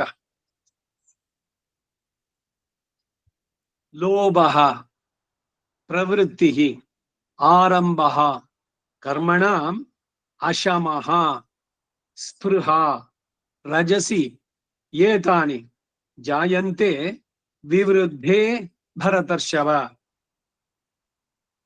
ಲೋಭ ಪ್ರವೃತ್ತಿರಾರಂಭ ಲೋಭ ಪ್ರವೃತ್ತಿರಾರಂಭಃ ಲೋಭ ಪ್ರವೃತ್ತಿರಾರಂಭಃ ಕರ್ಮಣಾಮಶಮಃ ಸ್ಪೃಹ ಕರ್ಮಣಾಮಶಮಃ ಸ್ಪೃಹ ಕರ್ಮಣಾಮಶಮಃ ಸ್ಪೃಹ ರಜಸ್ಯೇತಾನಿ ಜಾಯಂತೆ ರಜಸ್ಯೇತಾನಿ ಜಾಯಂತೆ ರಜಸ್ಯೇತಾನಿ ಜಾಯಂತೆ ವಿವೃದ್ಧೇ ಭರತರ್ಷಭ ವಿವೃದ್ಧೇ ಭರತರ್ಷಭ ವಿವೃದ್ಧೇ ಭರತರ್ಷಭ. ರಜೋಗುಣ ಹೆಚ್ಚಾದ್ರೆ ಏನಾಗತ್ತೆ? ಅದು ಹೆಚ್ಚಿದ ಪಕ್ಷದಲ್ಲಿ ಆಗ ಪುರುಷನಿಗೆ, ಪುರುಷ ಅಂದ್ರೆ ಇಲ್ಲಿ ಬರೀ ಮೇಲ್ ಅಂತಲ್ಲ, ಎಲ್ಲ ಚೇತನರಿಗೆ ಅಂತ ಅರ್ಥ. ಇದು ಸಾಮಾನ್ಯವಾಗಿ ಅಧ್ಯಾತ್ಮದಲ್ಲಿ ಎಲ್ಲೆಲ್ಲೂ ಅಷ್ಟೇ. ಪುರುಷ ಜೀವ ಅಂತ ಹೇಳ್ಬೇಕಾದ್ರೆ ನಾವು ಬರೀ ಪುರುಷರಿಗೆ ಮಾತ್ರ ಹೇಳಿದ್ದು, ಸ್ತ್ರೀಯರಿಗಲ್ಲ ಅನ್ನೋ ಇದು ಬರೋದಿಲ್ಲ ಇಲ್ಲಿ. ಅವರಿಗೆ ಆಸೆ, ಕರ್ಮದಲ್ಲಿ ಆಸಕ್ತಿ, ಕರ್ಮ ಆರಂಭ, ಅಶಾಂತಿ ಸಿಗದೇ ಇದ್ದಾಗ, ಲೋಭ, ಲೋಭ ಅಂದ್ರೆ ಗ್ರೀಡಿನೆಸ್. ಎಲ್ರಿಗೂ ಒಂದೊಂದು ಕೊಡ್ತಾ ಇದ್ದಾರೆ, ನನ್ಗೆ ಇನ್ನೊಂದು ಕೊಟ್ಬಿಡಿ. ನಾನು ಬಹಳ ನೆನ್ಸ್ಕೊಳ್ಳೋದು, ನನ್ನ ಮಿತ್ರೊಬ್ಬರಿದ್ರು ವರದರಾಜನ್ ಅಂತ. ಅದಕ್ಕೆಲ್ಲ ಪ್ಲಾಸ್ಟಿಕ್ ಹೊದಿಕೆ ಕೊಟ್ಟು ಎಲ್ಲದು ಮಾಡಿ ವಿಷ್ಣು ಸಹಸ್ರನಾಮದ ಪುಸ್ತಕಗಳನ್ನ ಫ್ರೀ ಆಗಿ 40,000 ರೂಪಾಯಿ ಕೊಟ್ಟು 1,000 ಪುಸ್ತಕ ಮಾಡಿಸಿದ್ದವ್ರು. ಮತ್ತೆ ಅದು ಸಾಕಾಗ್ಲಿಲ್ಲ ಅಂತ ಇನ್ನೊಂದು 80,000 ರೂಪೀಸ್ ಕೊಟ್ಟು ಮಾಡಿದ್ದು. ಅವ್ರ ಮನೆಗೆ ಎಲ್ರು ವಿಷ್ಣು ಸಹಸ್ರನಾಮ ಹೇಳಿ ಅಂತ ಹೇಳಿ ಎಲ್ಲದನ್ನು ಅವ್ರ ಹತ್ರ ಹೋಗಿ, ಯಾರೋ ನಮ್ದೊಂದು ಗೋಷ್ಠಿ ಇದೆ ಕೊಡಿ ಅಂತ ಹೇಳಿ ಒಂದು 25-30 ಪುಸ್ತಕ ತಗೊಂಡೋಗಿ ಮಲ್ಲೇಶ್ವರದಲ್ಲಿ ವಿವೇದನ ಸಭಾ ಮುಂದೆ ಇಟ್ಕೊಂಡು 25 ರೂಪಾಯಿಗೆ ಅವರು ಎಲ್ಲದಕ್ಕೂ ಪ್ಲಾಸ್ಟಿಕ್ ಕವರ್ ಕೂಡ ಇದ್ದಿತ್ತು. ಇದೇನಿದು? ಯಾರ್ದೋ ದುಡ್ಡು ಹೋಗ್ಲಿ, ತನಗಾಗಿ ಒಂದಂದ್ರೆ ಸಾಲದೆ ಫ್ರೀಯಾಗಿ ಸಿಗ್ತಾ ಇದೆ, ಕೊಡಿ, ನಮ್ ಕಡೆ ಮನೆಯವ್ರಿಗೂ ಒಂದ್ ಕೊಡ್ತೀನಿ, ನಮ್ ಕೆಲಸದೊಳಗೂ ಒಂದ್ ಕೊಡ್ತೀನಿ, ಅವಳಿಗೆ ಇಷ್ಟ ಇದೆಯೋ ಇಲ್ವಾ ಅಂತೂ ನೀವು ಅದನ್ನ ತೆಗೆದು ತುಂಬಿಸಿಟ್ಕೋಬೇಕು. ಲೋಭ, ಕಾಮ, ಕ್ರೋಧ, ಲೋಭ, ಮೋಹ, ಮದ, ಮಾತ್ಸರ್ಯ, ಷಡ್ವರ್ಗಗಳು, ಶತ್ರುಗಳು ಇವೆಲ್ಲ ಅಂತ. ಇದಕ್ಕೇನೆ ಇವೆಲ್ಲ ನಿಯಮಗಳು ಬ್ರಹ್ಮಚರ್ಯದಲ್ಲಿ. ಆ ಶಿವಾನಂದ ಅಂತ, ಸ್ವಾಮಿ ಶಿವಾನಂದ ಅಂತ ಇದ್ದಾರೆ, ಇದ್ರು MBBS ಓದಿದ್ದವರು. ಎಲ್ಲ ಬಿಟ್ಬಿಟ್ಟು ಇದರಲ್ಲಿ ಋಷಿಕೇಶದಲ್ಲಿ ಅವ್ರ ಆಶ್ರಮ ಮಾಡ್ಕೊಂಡಿದ್ದಾರೆ. ಅವರಿಂದ ಒಂದು ದಿವ್ಯ ಜೀವನ ಅಂತ ಒಂದು ಪುಸ್ತಕ ಬೇರೆ ಬರ್ತಿತ್ತು, ಬ್ರಹ್ಮಚರ್ಯವೇ ಜೀವನ ಅಂತ. ಆ ಪುಸ್ತಕ ಓದಿದ್ದೆ ನಾನು, ಅದಕ್ಕಾಗಿ ಮತ್ತೆ ಅದನ್ನ ಕೋಟ್ ಮಾಡೋದು. ಅವನ್ ಏನ್ ಹೇಳುದು ಅಂದ್ರೆ, ಈಗ ಮೈ ಮೇಲೆ ಒಂದ್ ಸೆಟ್ ಬಟ್ಟೆ ಇದೆ, ಇನ್ನೊಂದ್ ಸೆಟ್ ಬಟ್ಟೆ ಒಗಿದು ಒಣಗಾಕಿರೋದು, ಇದು 2 ಸೆಟ್ ಬಿಟ್ಟು ಇನ್ನೊಂದು ಎಕ್ಸ್ಟ್ರಾ ಬಟ್ಟೆ ಇಟ್ಕೊಂಡ್ರೆ ನೀವು ಕಾಳಸಂತೆಕೋರರು, ಹೋಲ್ಡಿಂಗು, ಬ್ಲಾಕ್ ಮನಿ ಅಂತ ಹೇಳ್ತಾರಲ್ಲ. ಯಾಕೆ? ಒಬ್ಬೊಬ್ರದ್ದು ಈಗ್ಲೂ ಬದುಕಲ್ಲ ನೋಡಿ, ಎಷ್ಟೋ ಕೋಟಿಗಳು ಅಲ್ಲಿ ಅಂತ. ಎಲ್ಲ ಅವ್ರಿಗೋ, ಅವರ ಮಗನಿಗೋ, ಮೊಮ್ಮಗನಿಗೋ 7 ತಲೆಮಾರಿಗೆ ಆಗೋಷ್ಟು ದುಡ್ಡು ಮಾಡಾಯ್ತು, ಇನ್ನೂ ದುಡ್ಡು ತಂದು ತುಂಬಿಸ್ಕೋಬೇಕು ಅಂತ. ಈ ಲೋಭ ಅನ್ನೋದು ಹೆಚ್ಚಿಗೆ ಆಗ್ಬಿಟ್ರೆ ಇದೆಲ್ಲ ಆಗುವಂತ ಅನರ್ಥಕ್ಕೆ. ಹೋಗ್ಲಿ, ನೆಮ್ಮದಿ ಇರುತ್ತಾ? ಅಶಮಃ, ಅಶಾಂತಿ, ಮನಸ್ಸಿಗೆ ಯಾವಾಗ್ಲೂ ಶಾಂತಿ ಇರೋಲ್ಲ. ಇವೆಲ್ಲ ಉಂಟಾಗೋದು ರಜೋಗುಣ. ಅದರಿಂದ ಕರ್ಮದಲ್ಲಿ ಆಸಕ್ತಿ, ಏನೇನೋ ಬಯಕೆಗಳು, ಅದನ್ನು ಪೂರೈಸಿಕೊಳ್ಳೋದಕ್ಕೆಲ್ಲ ಸರ್ಕಸ್ಸುಗಳು. ತಂಡುಲದ ಹಿಡಿ ಒಂದು, ತುಂಡು ಬಟ್ಟೆಯದೊಂದು, ಅಂಡಲ ತೈದ ಗೇಗೋ ಮಂಕುತಿಮ್ಮ ಅಂತಾರೆ. ತುತ್ತು ಅನ್ನ ತಿನ್ನೋಕೆ, ತುಂಡು ಬಟ್ಟೆ ಉಟ್ಟೋಕೆ, ಇಷ್ಟಕ್ಕೆ ಆಗೋಲ್ವೇ? ಅದನ್ನ ತಂದು ತುಂಬಿಸಿ ಮಾಡಿ ಇನ್ನೂ ಒಂದಷ್ಟು ಆಗ್ಬೇಕು, ನನಗಾಗ್ಬೇಕು, ನನ್ನ ಮಕ್ಳಿಗಾಗ್ಬೇಕು, ಮೊಮ್ಮಕ್ಳಿಗಾಗ್ಬೇಕು, 7 ಸಂತತಿಗೆ ಆಗೋಷ್ಟು ನಾನು ಮಾಡಿ ಇಟ್ಬಿಟ್ಟಿದ್ದೀನಿ. ಯಾಕೆ? ಮುಂದಿನ ಸಂತತಿನವ್ರಿಗೆ ಅವ್ರ ಸಂಪಾದನೆ ಮಾಡ್ಕೊಳಕ್ ಶಕ್ತಿ ಇಲ್ವೇ? ಹೋಗ್ಲಿ, ನೀವು ಮಾಡಿ ಇಟ್ಟಿರೋದೆಲ್ಲ ಅವ್ರಿಗೆ ತಲುಪುತ್ತೆ ಅನ್ನೋ ಖಾತ್ರಿ ಇದೆಯೋ? ಆದ್ರೂ ಭ್ರಮೆ. ಬೇಕು ಬೇಕು ಬೇಕು, ಸಾಕು ಅನ್ನೋದು ಯಾವಾಗಲೂ ಕಲಿಯೋದ್ ನೀನು. ಅದಕ್ ಬೇಕು, ಇದು ಬೇಕು, ಬೇಕು, ಸಾಯುವ ತನಕನೂ ಬೇಕು ಬೇಕು ಅಂತಾನೆ ಇದ್ರೆ ಆ ಭಗವಂತ ಕೊಟ್ಟಿದ್ ನನಗೆ ಇಷ್ಟು ಸಾಕು. ಅದು ಎಷ್ಟು ಬೇಗ ಕಲ್ತ್ಕೊಳ್ತಿರೋ ಅಷ್ಟು ಬೇಗ ನೆಮ್ಮದಿ ಸಿಗುತ್ತೆ ಮನಸ್ಸಿಗೆ. ಅಲಂ ಪ್ರತ್ಯಯ ಬುದ್ಧಿ ಅಂತ ಹೆಸರು ಇದಕ್ಕೆ. The idea of enoughness. ಭಗವಂತ ಕೊಟ್ಟಿದ್ರಲ್ಲಿ ಸಂತೋಷ ಪಡೋದೇನ ಅವನು ನಿಜವಾಗ್ಲು ಅಲ್ಪದರಲ್ಲೇ ತೃಪ್ತಿ ಪಡೀತಾನಲ್ಲ ಅವನು ನಿತ್ಯ ಸುಖಿ. ಈ ರಜೋಗುಣ ಜಾಸ್ತಿ ಆದ್ರೆ ಇನ್ನೂ ತಗೊಳ್ಳೋಣ, ಇನ್ನೂ ಒಂದಷ್ಟು ಮಾಡೋಣ, ಎಷ್ಟೆಲ್ಲ ಇದ್ರೂ ಸಾಲದು. ಅವಾಗೇನು ಅಂದ್ರೆ ಯಾವಾಗ್ಲೂ ಅವ್ರು ಕಂಪೇರ್ ಮಾಡ್ಕೊಂಡು ಅವ್ರಿಗಿಂತ ಹೈಯರ್ ಯಾರಿಗಿದೆಯೋ ಅವ್ರಿಗೆ.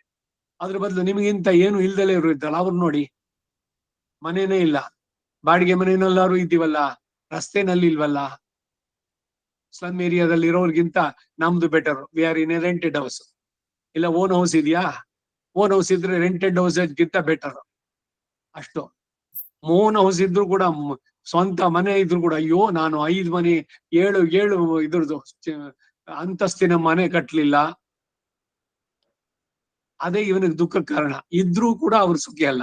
ಎಲ್ಲ ಇದ್ರೂ ಕೂಡ ಅವ್ರಿಗೆ ದುಃಖವೇನೆ. ಅವ್ರು ಎಂದೂ ಸುಖವಾಗಿರೋಲ್ಲ. They will be never happy. ಯಾಕೆ ಅಂದ್ರೆ ಅವ್ರ ಬೈಕ್ ಅನ್ನೋದು ಮುಗಿಯೋಂಗೇ ಇಲ್ಲ. ಯಾಕೆ? ಕಾರಣ, ಮೂಲ ಕಾರಣ ಏನು? ರಜೋಗುಣ. ಮುಂದಕ್ಕೆ ಹೋಗೋಣ. 13ನೇ ಶ್ಲೋಕ. ಅಪ್ರಕಾಶ ಅಪ್ರವೃತ್ತಿ ಚ ಪ್ರಮಾದ ಮೋಹ ಏವ ಚ ತಮಸಿ ಏತಾನಿ ಜಾಯಂತೆ ವಿವೃದ್ಧಿ ಕುರು ನಂದನ. ಅಪ್ರಕಾಶೋ ಪ್ರವೃತ್ತಿಶ್ಚ ಅಪ್ರಕಾಶೋ ಪ್ರವೃತ್ತಿಶ್ಚ ಅಪ್ರಕಾಶೋ ಪ್ರವೃತ್ತಿಶ್ಚ ಪ್ರಮಾದೋ ಮೋಹ ಏವ ಚ ಪ್ರಮಾದೋ ಮೋಹ ಏವ ಚ ಪ್ರಮಾದೋ ಮೋಹ ಏವ ಚ ತಮಸ್ಯೇತಾನಿ ಜಾಯಂತೆ ತಮಸ್ಯೇತಾನಿ ಜಾಯಂತೆ ತಮಸ್ಯೇತಾನಿ ಜಾಯಂತೆ ವಿವೃದ್ಧೇ ಕುರು ನಂದನ. ವಿವೃದ್ಧೇ ಕುರು ನಂದನ. ವಿವೃದ್ಧೇ ಕುರು ನಂದನ. ಅರ್ಜುನ ಕೌರವ ವಂಶದಲ್ಲಿ ಜನಿಸಿದವನೇನು? ಕುರುವಂಶ, ಕುರು ಮೊದಲು, ಅದರಿಂದ ಕುರುನಂದನ ಭಾರತ. ಈಗ ಇವನು ದಾಶರಥಿ ಅಂತಂದ್ರೆ ಅವನು ರಘು ಅನ್ನೋದು ಅಷ್ಟೇ. ರಾಘವ ಅನ್ನೋ ಪದ ಬರೀ ರಾಮನಿಗೊಬ್ಬನಿಗೆ ಆಗ್ಬೇಕಾಗಿಲ್ಲ. ಭರತ, ಶತ್ರುಘ್ನ, ಲಕ್ಷ್ಮಣ ಎಲ್ಲರೂ ರಾಘವರೇನೆ. ಯಾಕೆಂದ್ರೆ ರಘು ವಂಶದಲ್ಲಿ ಬಂದವರು. ಹಾಗೆ ಕುರುನಂದನ ಏನು? ಇವನು ಕೌರವನೇ ಅಂತಂದ್ರೆ ನೇರವಾಗಿ ಧೃತರಾಷ್ಟ್ರನ ಮಕ್ಕಳಿಗೆ ಅಲ್ಲಿ ಕೌರವ ಅಂತ ಹೇಳಿದ್ರು ಕೂಡ ಕುರು ವಂಶ ಅದು. ಅದರಿಂದ ಅಡ್ರೆಸ್ ಕುರುನಂದನ. ತಮೋಗುಣ ಪ್ರಬಲಿಸಿದ ಪಕ್ಷದಲ್ಲಿ ಬುದ್ಧಿಗೆ ಮಂಕು, ಬೇಸರ, ಮೋಹ, ಪ್ರಮಾದಾದಿಗಳೆಲ್ಲ ಹೆಚ್ಚಿ ಆಗತ್ತೆ. ತಮೋಗುಣ ಅದಕ್ಕೇನೆ. ತಾಮಸಿಗಳಾಗಿರ್ಬಾರ್ದು, ಸೂರ್ಯೋದಯ ಆದ್ಮೇಲೆ ಮಲಗಬಾರ್ದು. ತಮೋಗುಣ ಹೆಚ್ಚಿಗೆ ಆಗತ್ತೆ. ಅದೊಂದು ಅಪಚಾರ ಸೂರ್ಯನಲ್ಲಿ ಮಾಡುವಂತದ್ದು.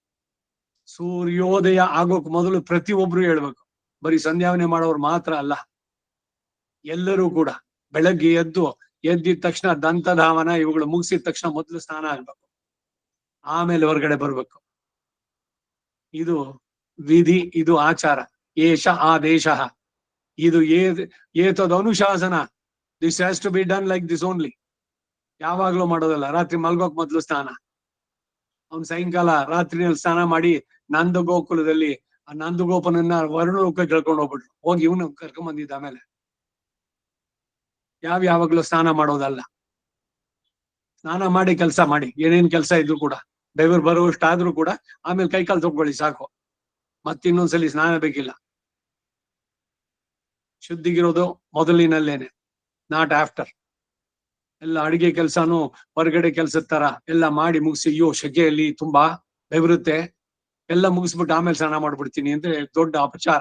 ತಮೋಗುಣ ಜಾಸ್ತಿ ಆಗತ್ತೆ ಇವುಗಳೆಲ್ಲ ಮಾಡಕ್ ಹೋದ್ರೆ. ಮುಂದಿನ ಶ್ಲೋಕಕ್ಕೆ ಹೋಗೋಣ. 15ನೇ ಶ್ಲೋಕ. 14. ಯದಾ ಸತ್ವೇ 14 ಪ್ರವೃದ್ಧಿ. ಏನು?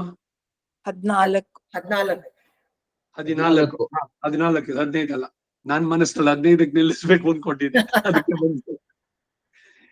ಯದಾ ಸತ್ವೇ ಪ್ರವೃದ್ಧೇತು ಪ್ರಲಯಂ ಯಾತಿ ದೇಹಭೃತೆ ತದಾ ಉತ್ತಮ ವಿಧಾಂ ಲೋಕಾನೆ ಅಮಲಾನೆ ಪ್ರತಿಪದ್ಯತೆ. ಯದಾ ಸತ್ವೇ ಪ್ರವೃದ್ಧೇ ತು ಯದಾ ಸತ್ವೇ ಪ್ರವೃದ್ಧೇ ತು ಯದಾ ಸತ್ವೇ ಪ್ರವೃದ್ಧೇ ತು ಪ್ರಲಯಂ ಯಾತಿ ದೇಹಭೃತ್ ಪ್ರಲಯಂ ಯಾತಿ ದೇಹಭೃತ್ ಪ್ರಲಯಂ ಯಾತಿ ದೇಹಭೃತ್ ತದೋತ್ತಮವಿದಾಂ ಲೋಕಾನ್ ತದೋತ್ತಮವಿದಾಂ ಲೋಕಾನ್ ತದೋತ್ತಮವಿದಾಂ ಲೋಕಾನ್ ತದಾ ಪ್ಲಸ್ ಉತ್ತಮ, ತದೋತ್ತಮ ಓಕಾರ ಬರುತ್ತೆ, ಆ ಪ್ಲಸ್ ಓ ಆಗುವಂತದ್ದು ಸಂಧಿಗಳು. ಲೋಕಾನ್ ಅಮಲಾನ್ ಪ್ರತಿಪದ್ಯತೆ. ಅಮಲಾನ್ ಪ್ರತಿಪದ್ಯತೆ ಅಮಲಾನ್ ಪ್ರತಿಪದ್ಯತೆ.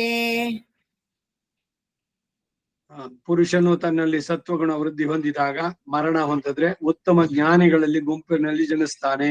ನೋಡಿ, ಸಾತ್ವಿಕವಾದದ್ರಿಂದ ಏನು ಅಂದ್ರೆ ಮುಂದಕ್ಕೆ ಆ ಜನ್ಮ ಒಂದೊಂದಿನ ಒಂದೊಂದು ಹೇಗೆ ಉತ್ತಮ ಜನ್ಮ ಪಡೀತಾನೆ ಒಬ್ಬ ಅಂತಂದ್ರೆ, ಈ ಗುಣಗಳಿಂದ ಆವೃತವಾದಾಗ ರಜೋಗುಣ ತಮೋ ಗುಣಗಳನ್ನ ಅಡಗಿಸಿ ಸತ್ವಗುಣದಲ್ಲಿ ನೆಲೆ ನಿಂತವನು ಅವನು ದೇಹಭೃತಿ ಶರೀರವನ್ನ ಬಿಟ್ಟಾಗ ಪ್ರಲಯಂ ಯಾಂತಿ, ಆವಾಗ ಅವನಿಗೆ ಉತ್ತಮವಾದಂತಹದ್ದು ಜನ್ಮ ಸಿಗುತ್ತೆ. ಹೇಗೆ ಭಗವಂತ ಆರಿಸ್ತಾನೆ, ಯಾವ ಯಾವ ಚೇತನನ್ನ ಯಾವ ಯಾವ ಶರೀರದಲ್ಲಿ ಯಾವ ಯಾವ ಯೋನಿಗಳಲ್ಲಿ ಅವ್ರು ಹುಟ್ಟಬೇಕು ಅನ್ನೋದಕ್ಕೆ ಏನು ಕಾರಣ ಅಂತಂದ್ರೆ ದಿಸ್ ಈಸ್ ದ ಒನ್. ಇವರುಗಳು ಈ ಗುಣಕ್ಕೆ ಅದು ಇದಕ್ಕಾಗಿ ಅದ ಗುಣಗಳಿಗೆ ಅದರಿಂದ ಪ್ರವೃತ್ತರಾಗಿ ಯಾವ ರೀತಿ ಜೀವನವನ್ನು ನಡೆಸಿರ್ತಾರೆ, ಅದು ಅವರ ಮುಂದಿನ ಜನ್ಮಕ್ಕೆ ಕಾರಣವಾಗುವಂತದ್ದು. ಇದೇನು ಬರೀ ಈ ಜನ್ಮದಲ್ಲಿ ಅಷ್ಟೇನೆ ನಾವು ತಾಮಸಿಗಳಾಗಿ ಎದ್ಬೋಣ ಇಲ್ಲ ರಾಜಸಿಗಳಾಗಿ ಎದ್ಬೋಣ ಅಂದ್ರೆ ಇನ್ನು ಅಧೋಗತಿಗಳಿಗೆ ಹೋಗ್ತಾರೆ. ಅದೇ ಸತ್ವಗುಣದಲ್ಲಿ ಇದ್ರೆ ಅವನು ಉತ್ತಮವಾದಂತಹದ್ದು ಸಾತ್ವಿಕನಾಗಿ ಹುಟ್ಟುವಂತ ಇದು ಸಿಗತ್ತೆ. ಸಜ್ಜನರ ಸಹವಾಸ, ಉತ್ತಮರ ಸಂಗವನು ಎನಗಿತ್ತು ಸಲಹೋ ಚಿತ್ತಜ ಜನಕ, ಶ್ರೀಪಾದರಾಯರ ಕೃತಿ ಅದ. ಪ್ರಾರ್ಥನೆ ಭಗವಂತನಲ್ಲಿ ಉತ್ತಮರ ಒಡನಾಟ, ಸಾತ್ವಿಕವಾದಂತಹದ್ದು. ಸಾತ್ವಿಕವಾದಂತಹ ಆಹಾರ ನನಗೆ ಇಷ್ಟವಾಗಲಿ, ರಜೋತಮೋ ಗುಣಗಳನ್ನ ಬಿಡ್ಬೇಕು, ಇವೆಲ್ಲ ಸೇರುವಂತದ್ದು. ಹಾಗಾಗಿ ಅದನ್ನ ಹೇಳೋದು. ಸತ್ವಗುಣ ವೃದ್ಧಿ ಹೊಂದಿದಾಗ, ಆ ಸತ್ವಗುಣ ವೃದ್ಧಿ ಹೊಂದಿದಾಗ ಇವನು ಮರಣ ಹೊಂದಿದ್ರೆ ಉತ್ತಮ ಜ್ಞಾನಿಗಳ ಗುಂಪಿನಲ್ಲಿ ಜನಿಸ್ತಾನೆ. ಮುಂದಕ್ಕೆ ರಜಸಿ ಪ್ರಲಯಂ ಗತ್ವ ಕರ್ಮ ಸಂಗಿಷು ಜಾಯತೆ ತಥಾ ಪ್ರಲೀನಃ ತಮಸಿ ಮೂಢಯೋನಿಷು ಜಾಯತೆ. ಈಗ ಸತ್ವಗುಣ ತಮೋಗುಣ ರಜೋಗುಣಗಳಲ್ಲಿ ಪ್ರವೃತ್ತಿನಲ್ಲಿದ್ದವರು ಶರೀರವನ್ನ ಬಿಟ್ಟಾಗ ಏನೇನಾಗತ್ತೆ ಅನ್ನೋದನ್ನ ಹೇಳ್ತಾ ಬಂದಿದ್ದೀನಿ. ರಜಸಿ ಪ್ರಲಯಂ ಗತ್ವಾ ರಜಸಿ ಪ್ರಲಯಂ ಗತ್ವಾ ರಜಸಿ ಪ್ರಲಯಂ ಗತ್ವಾ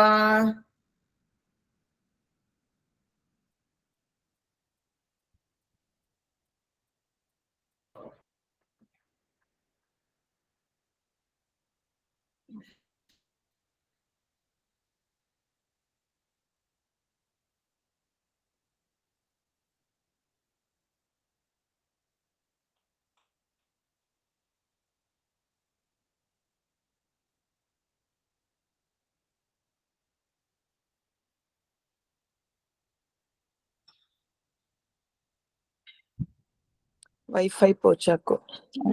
ஆமா ಗೊತ್ತಾಚ ತಮ್ಬಿಕ್ಕೆ ಇಲ್ಲಿಯೋ ಗೊತ್ತಾಗ್ಲಿಲ್ಲ.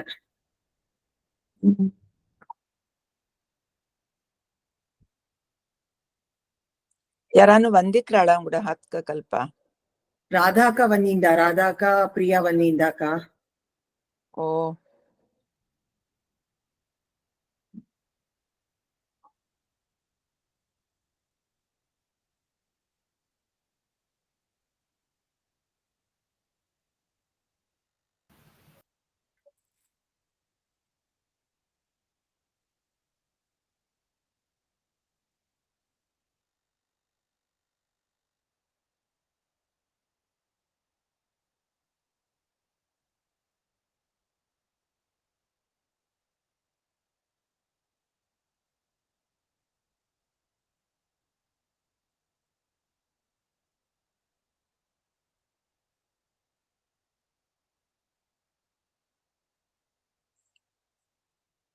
ஒருவில்லை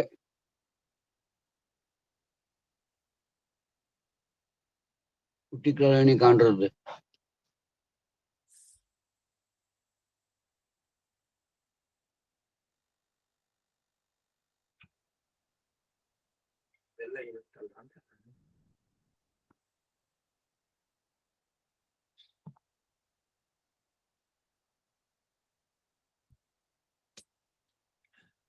ವೈಫೈ ಹೋಗ್ಬಿಟ್ಟಿದೆ ಅವ್ರಿಗೆ ಪ್ರಸಾದ್ಗೆ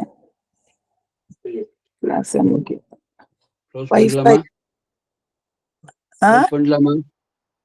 ಪಂಡ್ಲಮ್ಮಕ್ಕು 15 ಚೊಲ್ಲಿಂದಾಳೆ. ಸರಿ அதை பண்ணலாம். முந்த வாரம் கண்டினியூ பண்ணிட்டோம். 15 ஆயில்ல ಹ್ಮ್ பண்ணலாம்.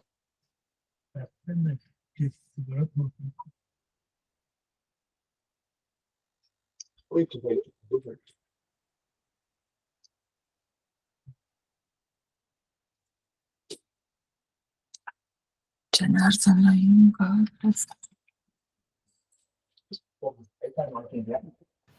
ಅಕ್ಕ ವಸುದೇವ ಸುತಂ ದೇವಂ. ವಸುದೇವ ಸುತಂ ದೇವಂ ಕಂಸ ಚಾಣೂರಮರ್ದನಂ ದೇವಕಿ ದೇವಕೀ ಪರಮಾನಂದಂ ಕೃಷ್ಣಂ ವಂದೇ ಜಗದ್ಗುರುಂ. ಅತಸಿ ಪುಷ್ಪ ಸಂಕಾಶಂ ಹಾರನೂಪುರ ಶೋಭಿತಂ ರತ್ನ ಕಂಕಣ ಕೇಯೂರಂ ಕೃಷ್ಣಂ ವಂದೇ ಜಗದ್ಗುರುಂ.